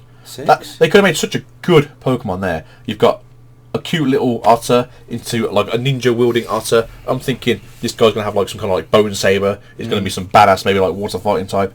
Or just pure water, because they only obviously pure for the water and the grass. I don't know why. And they had a fire type for the third time, guys, because we definitely need more firefighting types. You're gonna have like a samurai Pokemon, something badass. No, they made some kind of weird tank guy. Gen 6 was France, Kalos, which was Greninja. Got our ninja stars. Gen 7 was Poplio, the weird siren thing. Yeah. And then Gen 8 is the Devil May Cry Spy. Yeah. Inteleon. He's pretty cool. I don't like how dangly he looks, but he's... Nah, he's a bit lanky. Cool. Yeah, I like the other two forms. Then again, I got like a crybaby and an emo. Reminds me of my family sometimes. There's no ninjas and spies in my family though. And then your fires were your Charmander, your Cyndaquil, your Gen 3 was Torchic, Chimchar, Tepig, one of my favourite fires because I always call him Sirloin because I'm a horrible, horrible human being. The worst, whatever, I want to say Fennekin. Yeah. Yeah, like the worst fire. Like, he's got an awful type in all fairness. No. Gen 7 was Litten, who is fantastic. Everyone was like, not another fire fighting type. It was a fire dark type. It's like, we got a couple of those, but this was a really good one. No, Litten's sick. And then we have Scorbunny. Alright. He's pretty cool. Yeah. I like Rabite, and I like the Reboot, and then Cinderace. I like the idea of that. And then your waters, obviously your Squirtle, who's a cool little turtle. You got Turtle, cool ass punky crocodile alligator because he's like kind of both. And then you have Mudkip. Who doesn't like a Mudkip? Everyone loves Mudkip. So cute. Yes. Fourth is Piplup. I mean, I'm not a massive fan of Piplup just because I'm not really a fan of like fluffy things. But I rate Empoleon. But yeah, Empoleon's like badass. Like, so you got to rate Piplup. Piplup's like basically for, I feel like young girls, and then Empoleon's for like edgy 30-year-olds that like I love me some like warship looking badass Trident guys. Yeah. Gen 5 was Samurott and Oshawott. Oshawott's kind of cool. Duott's really cool, and then Samurott kind of let the team down and became like a cannon. Which also had like Genesect in, so we already technically had a better cannon version Pokemon in there. Gen 6 was Frokey, and then I can never remember what the middle one's called. And then you have Greninja, one of the best Pokemon ever, to the point of where Nintendo was like, you get to have a Mega Evolution that isn't a Mega Evolution, you get to have a Battle Evolution, which makes no sense, but I'm okay with that. Gen 7 was Poplio, not a massive fan of that line. Water Fairy though is kind of cool, although we have a better version in Azumarill, in my opinion, because it has pure power and thick fat if you need it for that kind of thing. And then Gen 8 was Sobble, Inteleon, and whatever the middle one's called, because I'm going to remember. Obviously, being like old school players ourselves, you know, you always look back and go like, look how cool those things are. Not these newfangled things with all the extra polygons, but I prefer the old school stuff. Yeah, same. Gen 1, 2, 3. So yeah, big fan of like with Gen 1 and 2. That's basically where I played, and I was the perfect age for Pokemon. I was literally 9 going to 10. So Ash Ketchum's story was essentially aimed just specifically for me. No one else knows, just me. Yeah. So it came out I think in the March, or you've heard the story before. Basically, I was too cool for Pokemon for like the first for like 2 months or so. My granddad recorded all the stuff for me off Sky. So when we were at one of the weekends, he told me about it, and I watched it like in one big chunk. I was like, this is the best thing ever. God, that edgy 9-year-old I was apparently. But yeah, like literally aimed for me, and then in July I was 10, so it's like, I'll go wait another year to become a Pokemon master. But no, it's good. And then, yeah, I've played everything as it came out and released. Gen 3 was good. Obviously, it was quite different. I'm pretty sure Gen 3 is the too much water one. Yeah. Too much water. It's like, it's okay though. It's not terrible. It's like me going like, there's too many pixels. It's like it's not an excuse for either the game's too good or too bad. Too much water. Okay, I'm sorry. What is this? Bloody episode 3? Too much sand. Gets everywhere. It's too coarse. And then Luke Skywalker was like, I love sand. It's like, I sort of went off. Well, no. I was really Gen into 4 Gen was 1, 2, 3. Gen 4, no. Gen 4 was the weird like snow island mountain range, which I liked it. It's totally different from Too Much Water. Hoenns definitely go, especially like the newer ones where they put more lore into it. And it's actually got its own sort of like backstory to the point where you got the Delta series, which is really fun. Well, when I got back into it, Gen 5 for me was a bit weird. I like the idea that they weren't staying in Japan. They moved to America, which obviously makes it different. Obviously, for those games, that we had the remakes. So we had like Leaf and Fire. They were really good. Then they had the Heart Gold Soul Silver, which is like a fantastic remake again. Gen 1, 2 person, you can literally make them every 10 years and I'll buy them up happily. Put them on the Switch in like even higher definition, I'll go buy that today. Gen 5, yeah, nice to see that they weren't just going to stick it to Japan, which they haven't been back to in all fairness since then. We've had America in Gen 5, Gen 6 was France, Gen 7 was Hawaii, and then Gen 8 was the UK. It was England and part of like Scotland or something. It's not, not fully the UK. No, when we go to the fall expansion, we're going to go to Scotland, So we're going to go beat up Edinburgh Castle in the ice tundra of Frozen. I mean, I was expecting this region to be maybe based upon Russia, so I feel like we need like a more of a European one in terms of like just big vastness. So you're looking at Mother Russia over there. I mean, what generation would you like to see? Well, obviously Gen 9, we're not going to jump a generation, but what would you like to see Generation 9 being held? Not Ireland, it's too small. Good question. I said I wouldn't mind seeing like Africa and seeing like a totally different thing. So obviously England's very moist, and because they seem to like jump back and forth how things are. So I wouldn't say no to a more an arid climate. But what about somewhere like Norway? If you look on Like YouTube, vast there's a guy on Pokemon on YouTube that does it. I think it's all like guys all like Buddymon, and he does like his own like descriptions and things like to see, and he's done a Viking region. It's like an hour and a half long, the video, but it's so good. He goes over the Pokemon, goes over the Team Rocket of that region, like Team Viking. Goes over like how like the region is. So he like goes through Sweden, and he goes down Norway. And he goes, basically it's just Scandinavia. It's so good.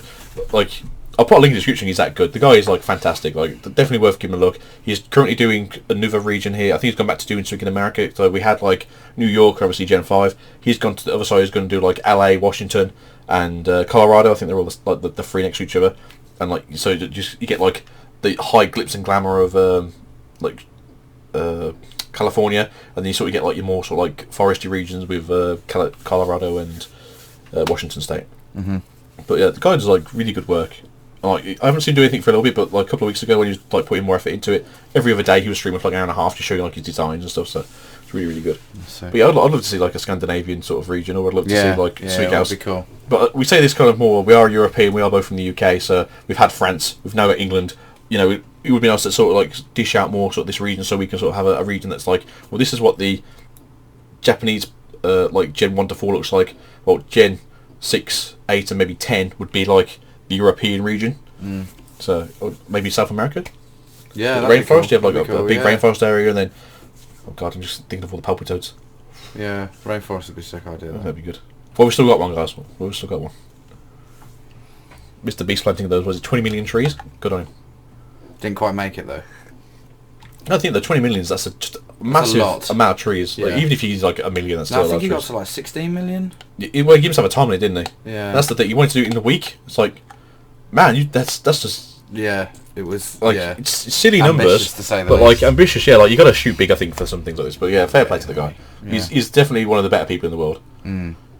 Bill Gates, so as much people hate him, like you give so much of the money to charity. Like you don't want to like the man, but you got to like respect the ambition of just making sure everyone else is okay. Yeah. With all that cash. So as we keep this. If you've ever watched the stream, well, watch my last podcast. I need to spend 45 minutes talking about everything and anything that wasn't what I actually was intended to talk about. So I mean, we're currently at like 100, well, nearly 80 minutes long. 80 minutes already. Yeah. I thought when we were really slow at the start, I thought we were not going to get like past like 20 minutes, but yeah, apparently we've rambled for another 40. So yeah, we're doing alright. So yeah, Vivid Voltage. What do you want to see in that set? I'd like to see, I'm going to say this now and be like that weirdo, VMAX Eevee to go with the Chubchoo.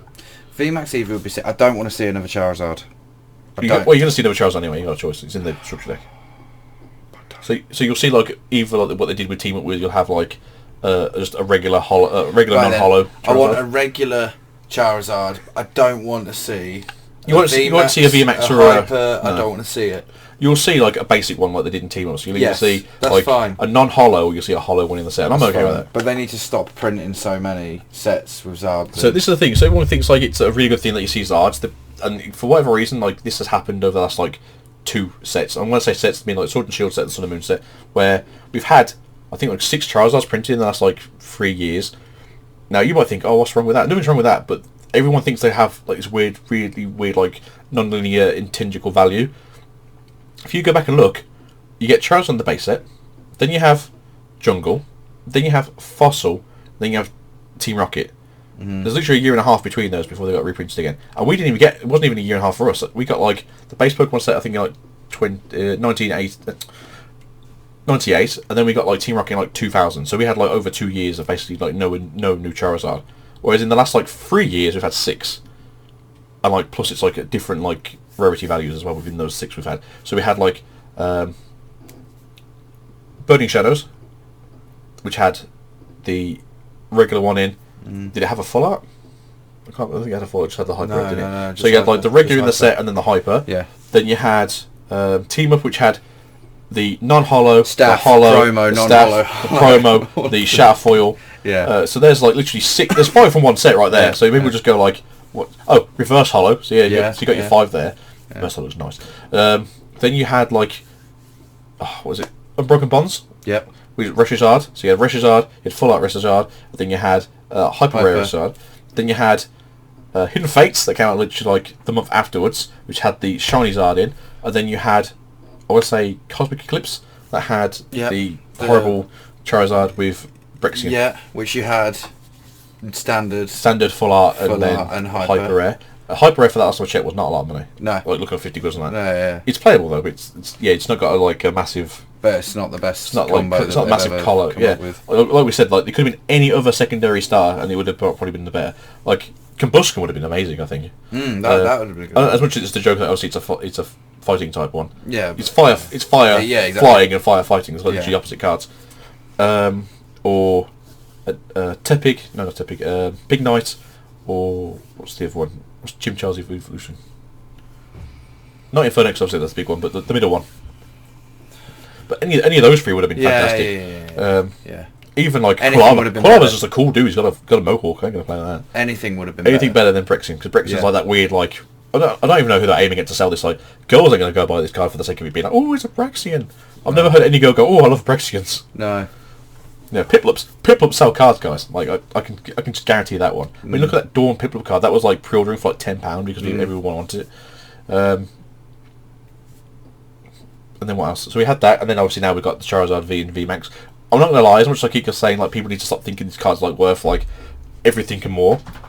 That V Max is in the same slot as any other V Max. At any point you can literally pull that from a set. It's not like a hyper rare that's like guaranteed like 1 in every like 4 cases. Yeah, exactly. Or like the however many reverse hollow. Oh, sorry, the hollow Charizards, because that was really weird. Because obviously those are in their own like set in a set, so they were rarer in terms of like how like the pull ratios worked, but they weren't rarer. Yeah, it's just the chance of which VMAX you're going to get. Because there were so many. That's the thing people haven't really understood. It's like there were so many in that set that's what technically made it rarer, because you could have any chance on any of those. So none of those cards were short printed. No. In fact, I think I heard that actually Charizard was like slightly more printed because they thought people were going to want it. Yeah, just which is why at one point you saw like 1,000 on the market because like there were so many available. It's all dependent how many VMAXs are in the set, which then determines how likely it is to pull it out. Apparently, the VMAX is like what you're meant to pull it like every 3.5 booster boxes because it's just in that slot. So just for reference, I think there's like 10 VMAXs in the set. I was going to say if you want to pass to the bond, I can actually tell you, but yeah, let's just say 10. So every box you open has a guaranteed chance of you getting 2 VMAXs. They should be different, but as we've seen before, we pulled like the same Vs before. They should all be different. So if every box you go, okay, I can pull 2 VMAXs. So you pulled your 2 VMAXs. One was a Butterfree, and then one was a Scentiscorch. Oh, it's a fire, but it's not the one I wanted. All right, so you open the next one, crack it open. Oh, it's a Cypher VMAX and a Salamence VMAX. Again, not the ones I wanted. You open the third set. First pack is a Grimmsnarl VMAX. The second one, oh, it's a Charizard.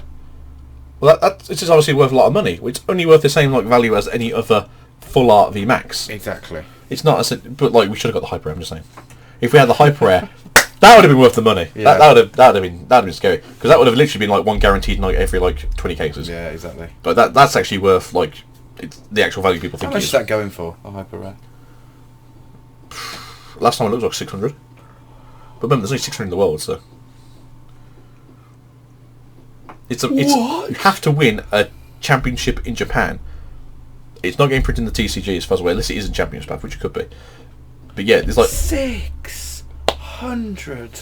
Go for like 600, and that's because that's like one person in Japan was going to like sell it out. So, and that's what it's worth like on base. I mean, if you get it graded like a PSA 10, it's probably worth like 10 grand. So buy one now, grade it. If you've got the capital to do it, yeah, I'd say go buy like 3 or 4 of them, grade them, hope for a 10. Maybe just hold the others. If they do get like 8s and 9s, crack them out, and then obviously don't damage them and put them away for a bit. Sell for a grand in like a couple of years' time. But that PSA 10 is definitely going to be worth like a 10 grand because it's such a rare card. If you can literally say I have like 1% of all these cards, then yeah, you can have your own monopoly. But don't do what the person did with Gold Star Suicunes who literally bought them all out the market. Everyone realised it and went like, yeah, it's not worth any money now because that one guy owns them all. Oh, did you hear about that? No. So there was like loads of like Gold Star Suicunes on the market. Sure, Suicunes. It was Suicune or Raikou, and he literally bought them all off market.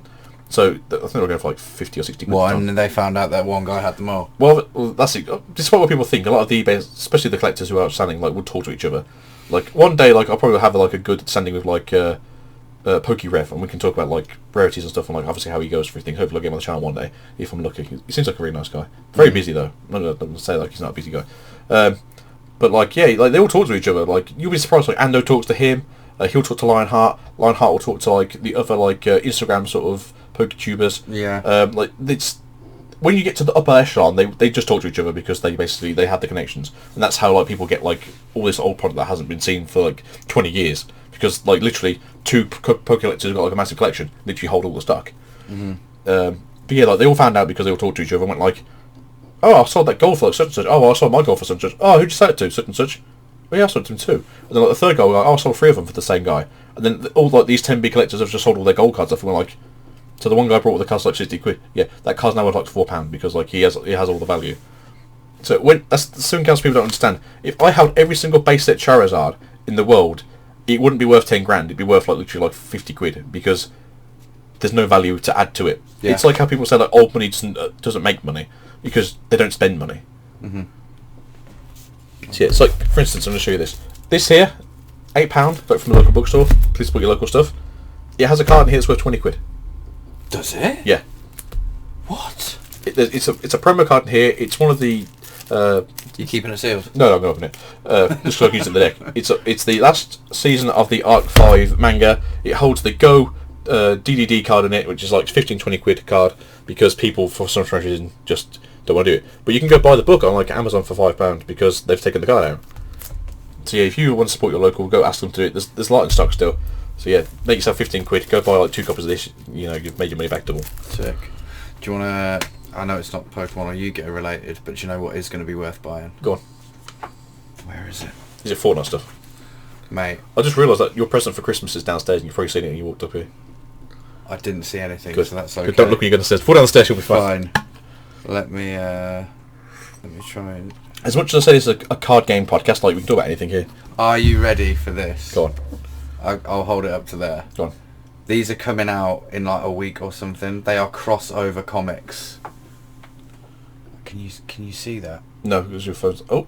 Guardians of the Galaxy... Oh! Guardians of the Galaxy crossover Fortnite comic books. You know what? I am telling you now, buy them, frame them, do not touch them. I would say this now, if they are like... Comics are really weird, and I think a lot of people realise this because of what happened in the late 90s and early 2000s, where they literally shitted out these sort of things. If they are sort of a set limit, like they only print like 1 million of them in the world, which still sounds like a lot, but not really. Yeah, not then, really. Yeah, they'll be worth something like... Well, if Epic kicks the fuck out of Apple, which I think it will, because like that's a dying cause there. Yeah. But people got to remember, Epic doesn't just make Fortnite; they make the Epic engine, they make the Unreal Engine. Yeah. And that's pretty much using everything. If you guys saw like the PS5 demo where they showed you what Unreal 5 looks like, 1 trillion pixels on one screen. Like that is an intangible amount of numbers. Just thinking like how many pixels on that screen. I grew up on like 8 pixels. So 32 pixels, that's a lot. 64 pixels are amazing. 120 pixels! 1 trillion pixels! I can't imagine how many pixels that is compared to 8. Like, you know, I can physically see 8 pixels. It's like, but I can't imagine 1 trillion. And that's what people have to understand. Like, Epic don't just make the most popular game in the world. They literally make the most popular gaming engine in the world too.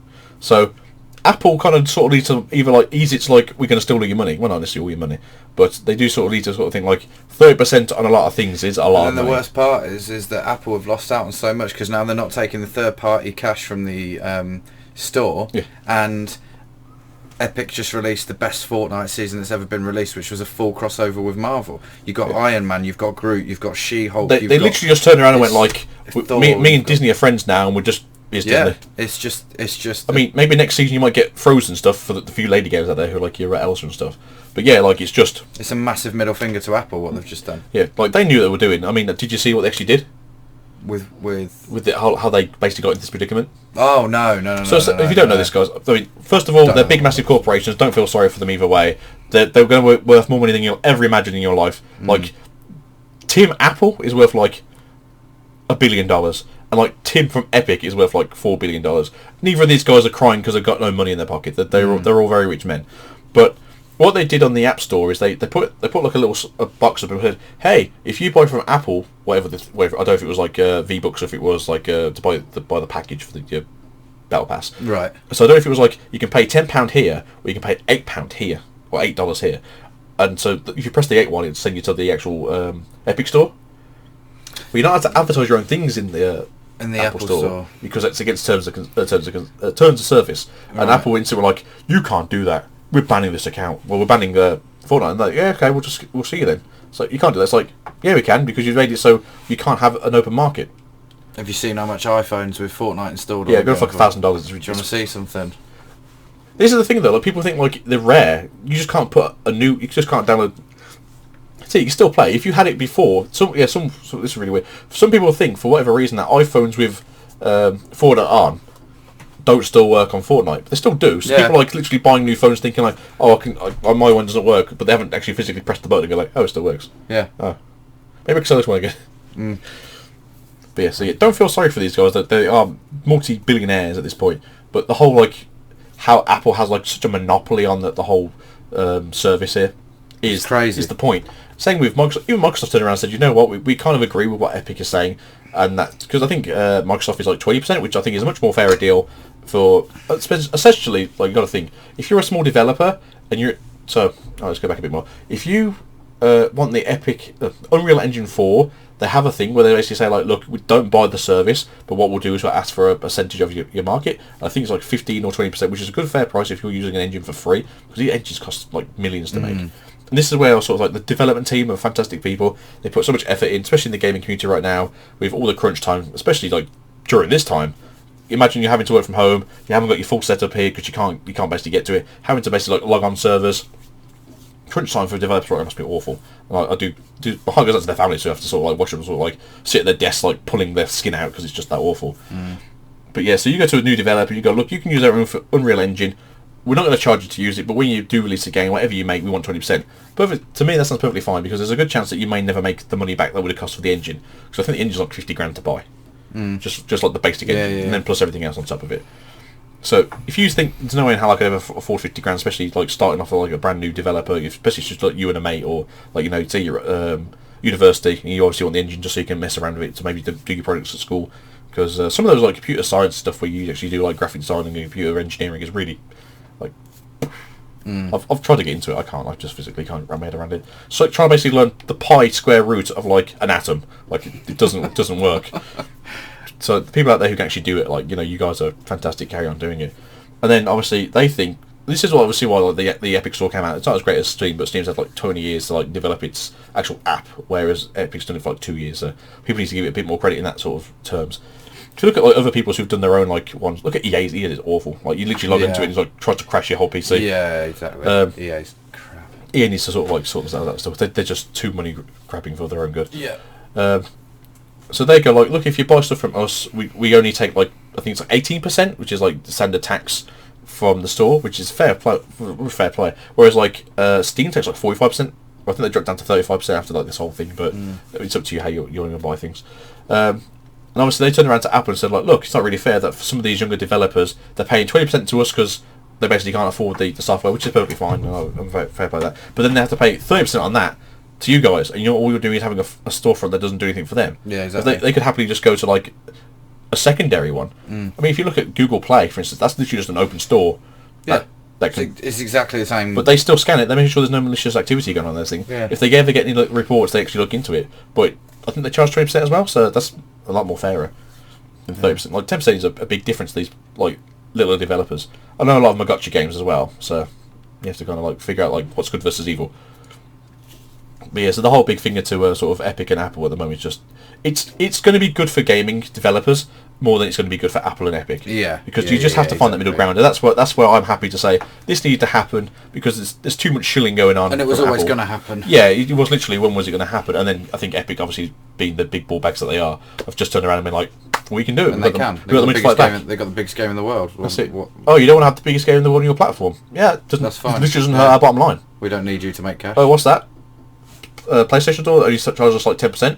Microsoft only charges us 10% on Xbox. Yeah, exactly. Oh, like Switch only charges 10%. Yeah, we're perfectly happy. Don't worry about it. Like you go pretend that you're actually a relevant thing. Can't build on mobile anyway. So. Yeah, exactly. Okay. So, and here's the other thing that people forget. It's like you always have this like Android versus Apple thing.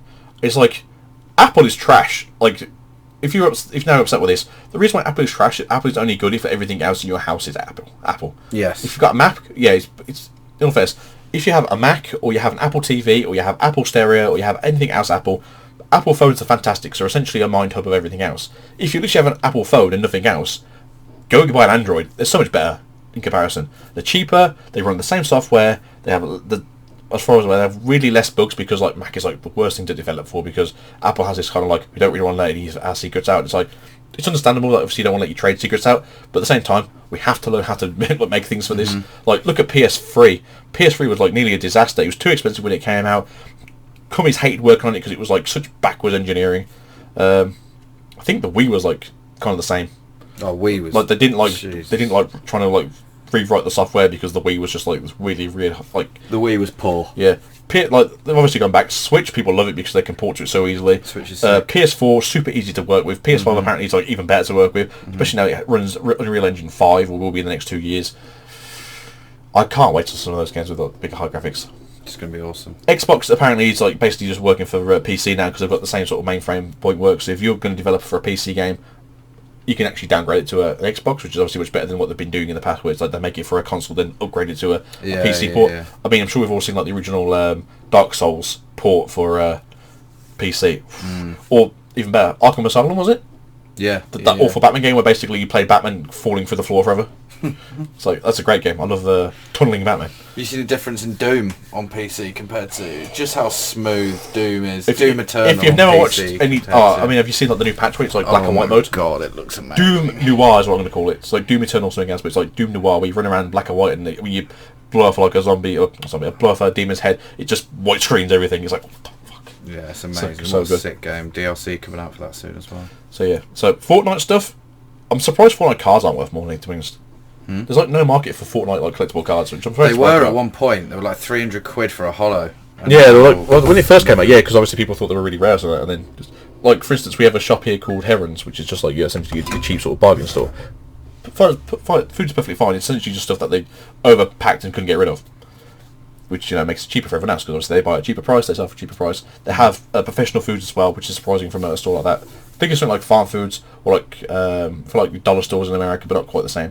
But they always have like a massive stock of like Fortnite stuff in there. Yeah. And it's like you think like for like you're paying like 50p a pack on it, so you think like people just buy a box of for like £20 and like rip them open. But yeah, there must be like no intrinsic value on those cards. Nah, not now. When they first come out, there's a lot of hype around. I think if they actually did like a trading card game, like a proper one, they'd probably worth some money. Like yeah, exactly. Like you basically you pick a character and then you equip them with like different weapons during like the process of a game. Yeah. And then every time you like add a weapon, it has like a for instance like you draw your cards and your first hand's got like 2 blues and a green. It's like okay, so I equip them to my character. The next time you pull something out, you got like 3 blues and like 1 green and like maybe an orange. It's like obviously put that down. Exactly, yeah. So not making games up be here. A cool concept. Concept's really cool, but the idea is like you can probably have like so many cards. Like you can only have like 2 legendaries in a deck or something. Look at you people there, like to play on my sleeve.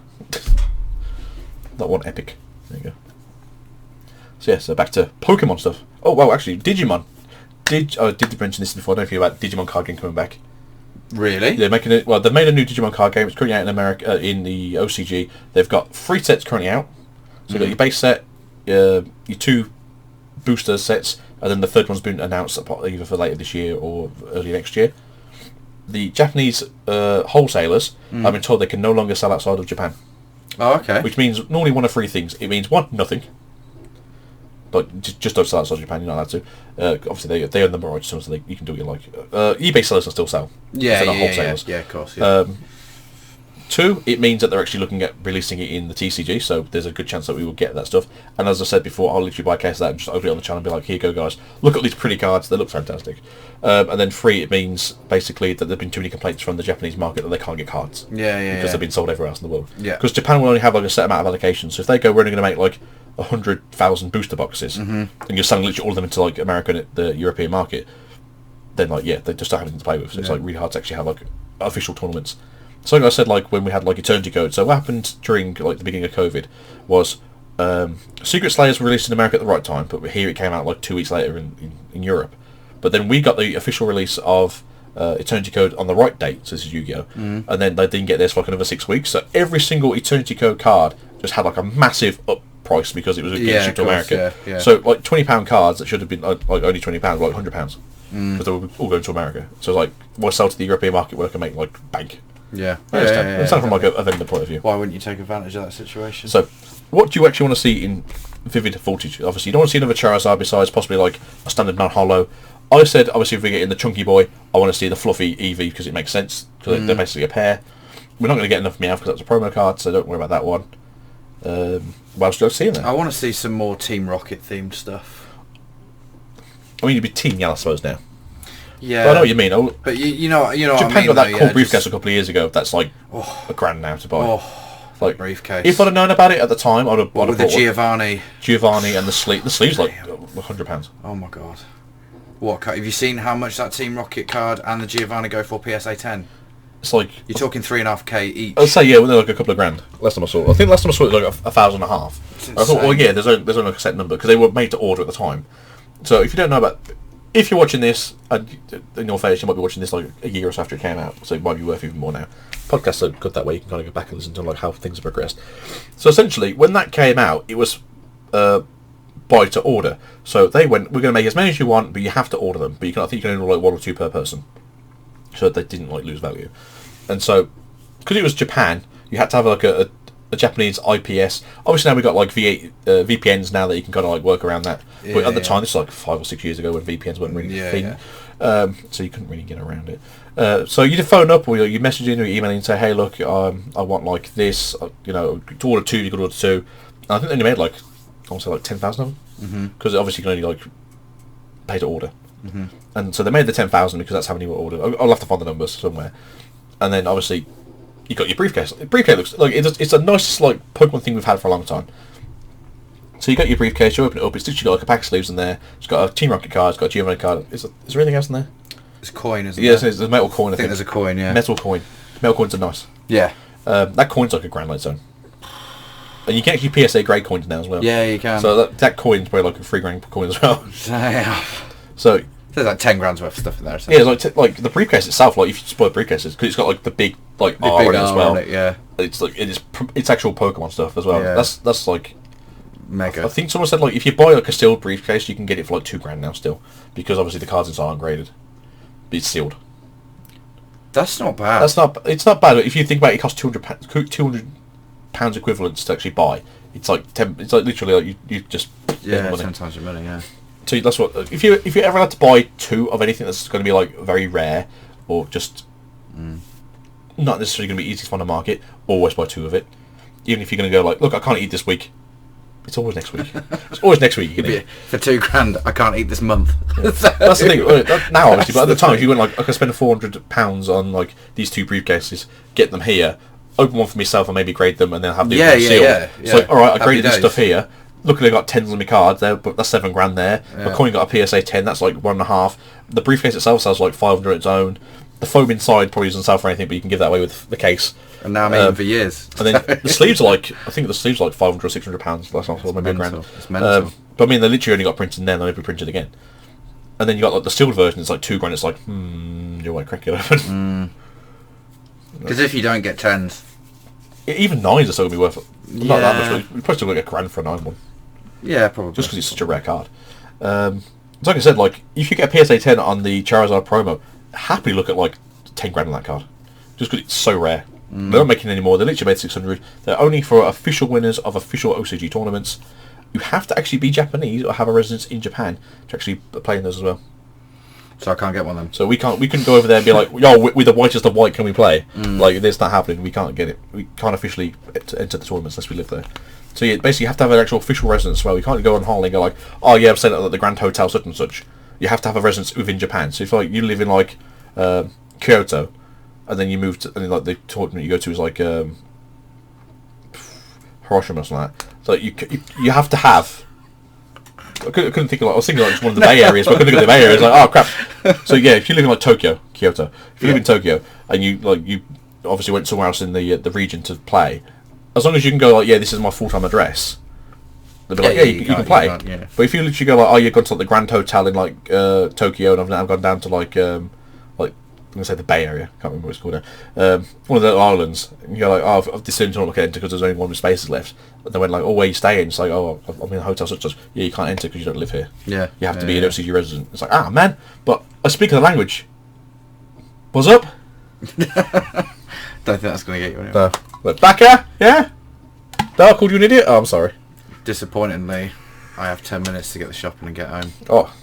Alright, let's quickly get this done then. So, Yeah. what do you want in, before you go, what do you want in Vivid Voltage?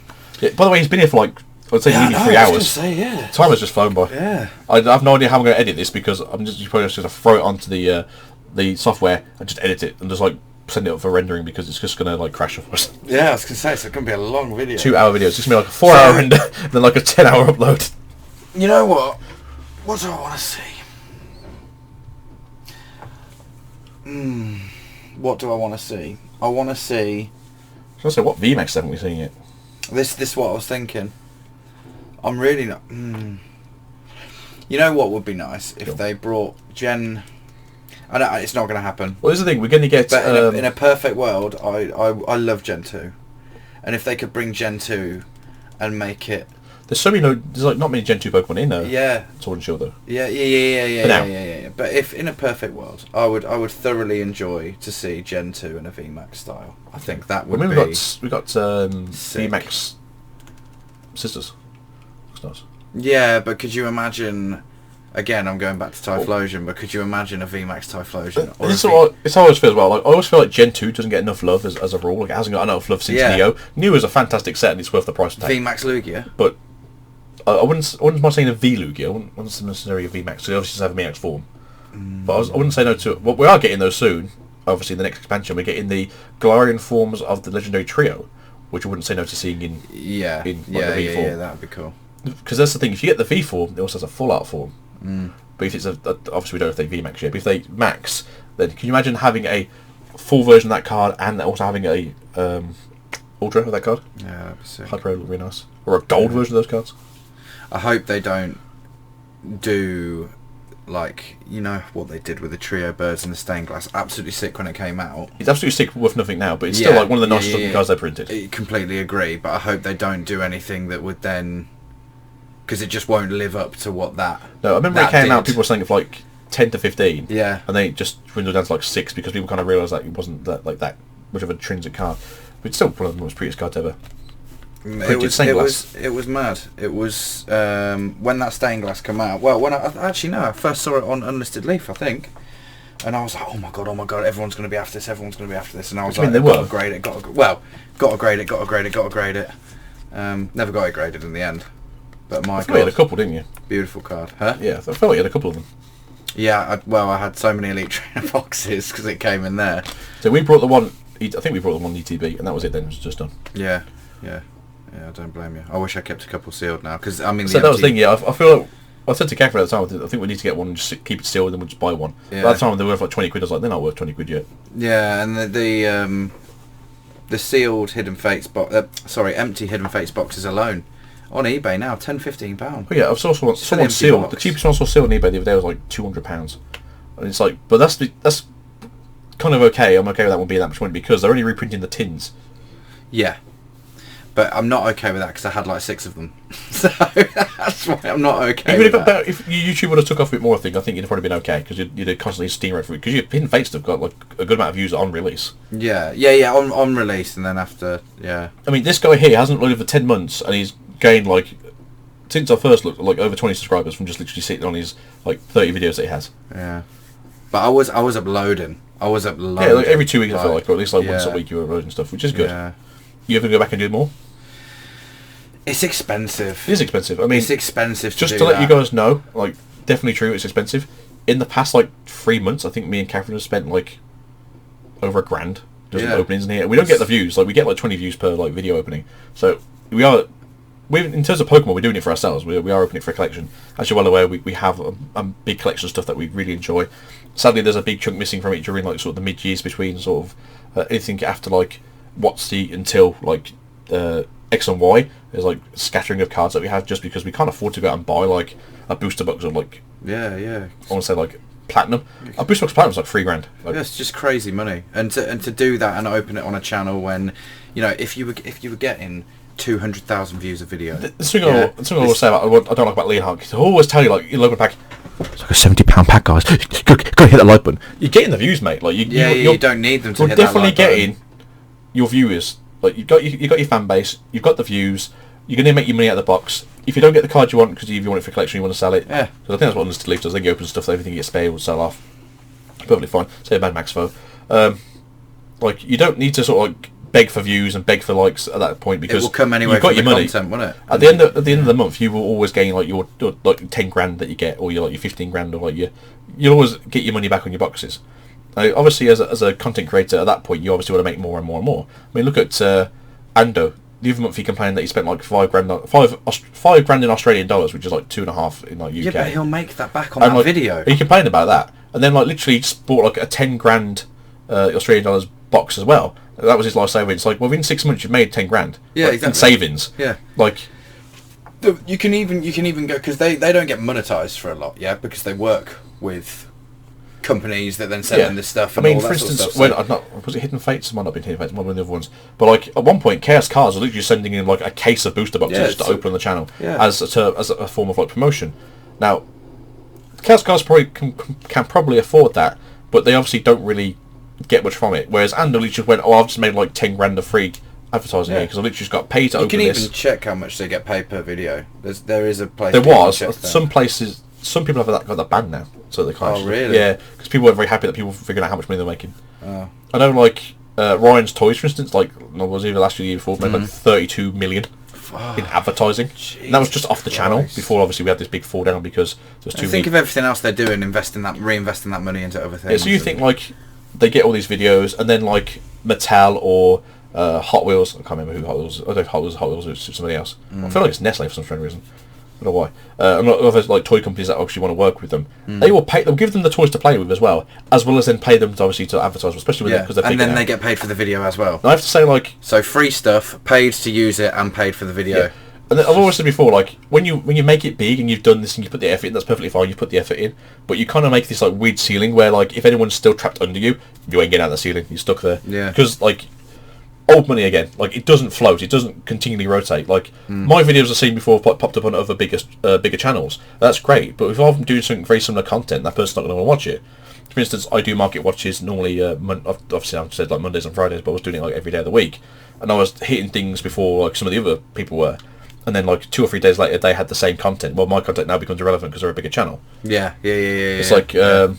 For instance, I went, and it hurts. It doesn't really hurt too much because I'm obviously a small channel. But I've said like last week in one of the videos that you might see in a couple of coming days, I reached out to Robbie from MK40 and asked him, "Hey, would you like mind coming on this podcast?" Such as the big donk over here is coming over. Mm-hmm. And he said, "You know what? I'm really busy," and I know he is because he's just had his birthday. He's got like 3 or 4 things to do with like Amanda and some other channels. He's got he's doing more artwork stuff. Obviously, he puts a lot of effort into like his secondary market stuff. He's a vendor as well, so he's always busy with his own shop. But he said, like, look, if I ever get free time, I'll happily come on. But it's just the fact, like, he has to find the time while also doing, like, 3 videos a day, while also being a vendor, while also opening products, while also sort of dealing with the people who's sort of in his own inner circle. So having a new person come in and go, hey, can I join in? And he's willingly replied to me and said, actually, I don't mind. It's a big sort of deal because, you know, compared to me, he's literally 1,000,000 times higher in subscriber count. Well, not literally, it's like 10,000. He's got 80 something and I'm like 8. I got 80 again. Yeah, I've been watching my subscriber count. It goes like up like 10, down 5, up like 4, down 2. It's like, what's going on? Yeah. So weird. And back to 80. The normal way. I can't believe that mine went up. Yeah, yours were not doing anything. I need to go quiet for a couple of months. Apparently. Just don't post. Oh, I've got like 200 subscribers now. I didn't do anything. Don't post anything for like a year and bang, they will come. If we keep subscribing, we'll come back, right? Yeah, sure. just give me 1,000. I'll come back. But yeah. But a lot of people didn't realise this. I think it happened like 6 months ago or like for Christmas time or the year before, where they basically made it like if you weren't basically an already an established YouTuber, it got harder to be one because what they grandfathered a lot of people in. So essentially, if you didn't already have your 1,000 subscribers and like your view time, they basically went like, oh, you want to be a YouTuber? Well, it's going to be really hard because we're not going to really bother with you. We're going to ask you a few questions to make it harder for you to do it. So, did you know this? No. So what they did, I think, at Christmas, it was either this Christmas or last Christmas, if you need to have 1,000 viewers, you need to have 4,000 this hours. 4,000 hours 4,000 of hours view time. Yeah. If you already had more subscribers than that, so if you already like a 10,000 Yeah. subscriber, whatever, they didn't bother with you, they sort of left it alone. Yeah. The reason they did this is they put a cap basically on like lower end creators who used to get like a good amount of views but not really subscribers. Yeah. So they didn't want to pay them. Right. And it's like, and that's the reason. it's like really weird. It's like you basically advertise for a platform, and they basically turn around and say, "Thank you for the free advertising. Thank you for the free content. Yeah. But we don't really Thanks for bringing people to We don't really YouTube, want to but- pay you for that content. Yeah. It's like it's literally like $99 you owe me for the year. That's $99 I don't really want to pay you though. It's Yeah. like, okay, But definitely can afford. but definitely can afford in spades From bringing the hits to bringing- the page. from making sure that everyone who's bigger than you gets their support. But Yeah. you little guys down here, it's just got a little bit more work for you to do. Yeah. I look forward to when they bring it up to like 10,000 hours for you because that's. Jesus, man. It's honestly, if you think about it, basically, if you're uploading constantly like I am, or you upload like enough that you get like constant like bulk views, if you've got your 1,000 subscribers, they only need to give you like 4 hours each, Yeah. which isn't a lot. So No, it's not really. I make like daily content within a reason. So I've literally in the last 4 months I had 1 day off, and that basically killed my channel. Really? Yeah, so I was basically getting like constant like 100 to 200 views per video, which is really good. And then I literally took 1 day off because I was wrecked. I can't remember why. I think I wasn't sleeping. It was like when we had the heat wave. I was really tired. I couldn't sleep. So I was like, I just want a day off because I'm too tired. And then I literally came back, and then my views for me like 200 per video down to like 10. What? So Mad. that's how YouTube works as well. Like the algorithm for YouTube is like, oh, we're going to reward you for doing everything every day. Great, thank you. You took a day off. Yeah. You're trash to me now. Get out. Yeah. It's like, that's Yeah, how yeah. YouTube works, though. Yeah. Obviously, some channels obviously they only like produce like maybe 1 episode a week or 2 episodes a week or like maybe once a month or whatever. But because YouTube's obviously got to the point where they got subscribers and they actually know that that's their standard sort of routine. They go, Yeah, like, exactly. That's fine. Then they know when they upload. But when you constantly upload every single day or every other day, then they kind of expect that, and you miss a day or you miss the rotation. They're same like, as streaming though. oh yeah, same as streaming. If you literally have like, if you stream for like a year straight, and you go, guys, I'm going on holiday for a week because me and the wife just need a vacation. You come back from your stream, unless you're like Ninja or you're Stroud or just like a decently high. got that fan base. Yeah, you come back and like, instead of having like your 1,000 people in your chat, you have like 10 because it's like, oh, we think you died this thing. Yeah, exactly. It's like I literally left a screenshot in the thing that says like gone on vacation, see you at such and such a time. No, we thought you died. Your social media presence was only like 17 like tweets a day, not like 30 as usual. We thought you just like fell off a cliff. It's like I went to Devon. I mean, I wasn't going to jump off the cliffs. Or Dover. Or nearly 2 hours in. All right. So thank you very much for joining me. That's fine. We won't shake hands. We won't fist bump because No, 'cause of still, COVID. we're still social distancing. We are definitely closer than 2 meters. No. It's now a meter. It is. It's just work. It's 2 meters. Yeah. But Well, here it's a meter. so I will never tell you where we work because I don't want work to find No. out and then come and kick me in the ass because they definitely could and they could definitely get rid of me if they wanted to. Which is why when Catherine handed me the drinks bottle the other day, it did have like the name of the company going down the bottom. I was like, "Get to hide oh, that." did you cover that? Yeah, she. Fair. I was like, dying. I couldn't basically talk anymore because I was just like talk constantly for like an hour. Yeah, fair. And don't she was like, blame "Here's a drink," and she gave me like that, and I was like, "Nope." So yeah, we work at the same place, but we work in manufacturing, and that's what they need to know. Yes. But yeah, we're still under the guidelines, just for the company's sake and everyone's safety. We do care about it at work. That we do need to try and keep 2 meters apart. We do have to keep looking the same direction. We try not to sort of like really socialise as much as possible. In all fairness, we've done as much as we can at work.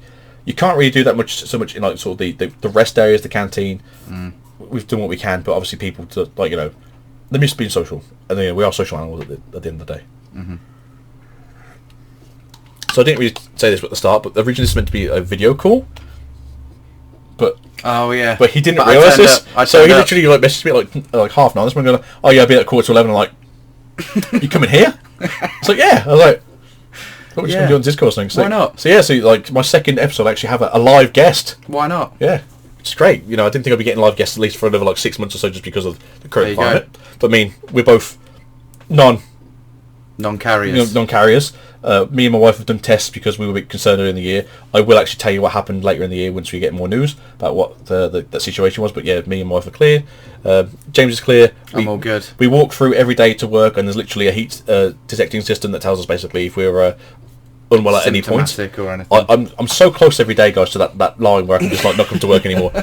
I'm begging for it. I keep looking at it, be like, oh, 2 degrees off. It went off for me once. Apparently, if you smoke, it sends something off. Yeah. Because apparently, like, you can. Essentially, what it is meant to be is like when you smoke, obviously you keep a little bit of the smoke in your lungs for just a little bit longer. Yeah. And apparently, it senses that the heat when you breathe it out senses when you go the past. smoke coming out, Yeah. which obviously holds a bit more heat. So it's like he's either smoking or he's got the disease. It's like, oh, we just had a smoke. Smoking that disease, right? No, just a smoke. Yeah. So thanks for being here. That's fine. I'm going to be streaming some Fortnite later. There you go. I will put a link in the description. This normally goes out on Wednesdays, so if you were to have an average time frame, what would it normally be? I reckon around 8:30 to 9 PM. Any day over. Currently, that's BST, but obviously when the clock's going forward, it will be GMT. Yeah. So if you're in America, that is anywhere between 4:30 till like 1 o'clock. I'm trying to think now. It's 5 hours back for East Coast, so 3:30. Yeah, and then like 12:30 if you're in the other side of the country, looking at you, California. But I'll be posting on the Instagram and the Facebook and stuff anyway. So I've just started doing more of it. I've started to use like Twitter a bit more, so maybe like put a Twitter handle on there, send out your times. If you can ever afford the time, obviously having to stream and then edit is like definitely like the strainiest of strains. Yeah. But if you ever get a chance to like do a highlight reel, maybe put that on the YouTube channel. That's what I was thinking. A little highlight reel or something. Don't get an editor yet. Huh? Don't get an editor yet. No. They're too expensive when you don't have any views.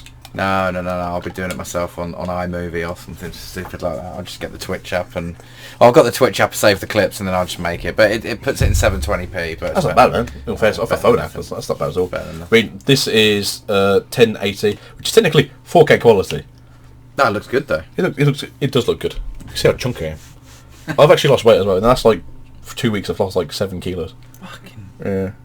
Jeez. I stopped drinking sugary drinks. Yeah. But yeah, I stopped drinking sugary drinks just because I was like, you know what, it's not good for me. And I've been saying for a long time I need to do it. And then hopefully I can sort of slim down a bit more and then I'll go to the gym and actually start looking attractive to other women. Not just me wife. Monetization. That's it. Iron Brew. Get on it. Monetization. I'm surprised Iron Brew, like, as far as I'm aware anyway, I'm surprised Iron Brew doesn't sponsor somebody. Yeah, I'm surprised actually. But then again, it's like the highest selling drink that isn't like Coke or Pepsi. Yeah. So like, why bother? People are going to drink it. I like Iron Brew, so I'm going to complain. Yeah. But yeah, thank you for having me. That's it, right? So peace out, guys. See you next time. See ya. Hopefully he will come back on again in the future. Maybe when he's got like 172 subscribers. We can talk again. I've really enjoyed this. It's 2 hours long. It's literally us just being friends, actually being able to actually chat outside of work, which is very unusual for especially in the last like 4 months. 2 hours gone quick. It really has gone. Oh, he's been here since like 11 as well. So when this is nearly it's 1:30. So yeah, we've really had this great time. Yeah. It's nice to do. Last time I think you were here was like a year ago. Yeah. I think you sold me the Charizard. Well, you sold me Prulis kits. That was good. Oh yeah. And I got the Jirachi. And you did. Yeah, you did. Yeah. This trash card. Wait a minute, how much is this worth again? Not trash card. Exactly. Yeah. So you got to come around more often anyway. Yeah. And I'll give you like one of my second decks so we can like, play a little games, and then maybe we can put it on stream. Yeah, that'd be sick. Actually. That would be sick. And if you do get your PC, you can always do like some remote duels as well. Yeah. Okay. I am looking at a PC for Christmas, man, but they're just... This man here, for like literally like I've only known him for like 2.5 years now. Generally a very nice guy. I've never had a boss as good as him. I've had good bosses, but this guy's fantastic. Oh, that's nice. No, he's fantastic. He's had it rough lately because everything's going on. He's having to do like basically like his work and everyone else's work, and just basically carry us on his back. But he's put a lot of it. He needs a rest, poor chap. But like nicest guy I've met for a long time. Generally massively friendly. I've never actually seen him get upset with anyone for like no stupid reasons besides one person, but he's a stupid reason in a person. In all fairness, and it's not the one. It's probably not the one you think of. It's the other one. Oh yeah. Agreed again. I understand both of them. The other guy is a lovely guy. He's just a guy in a stupid opinion. Yeah. But like the other guy is just a stupid opinion that shouldn't be here. Agreed. Yeah. Not in the world, just at work. Like he's probably a relatively nice human being. He's just not what we need at work.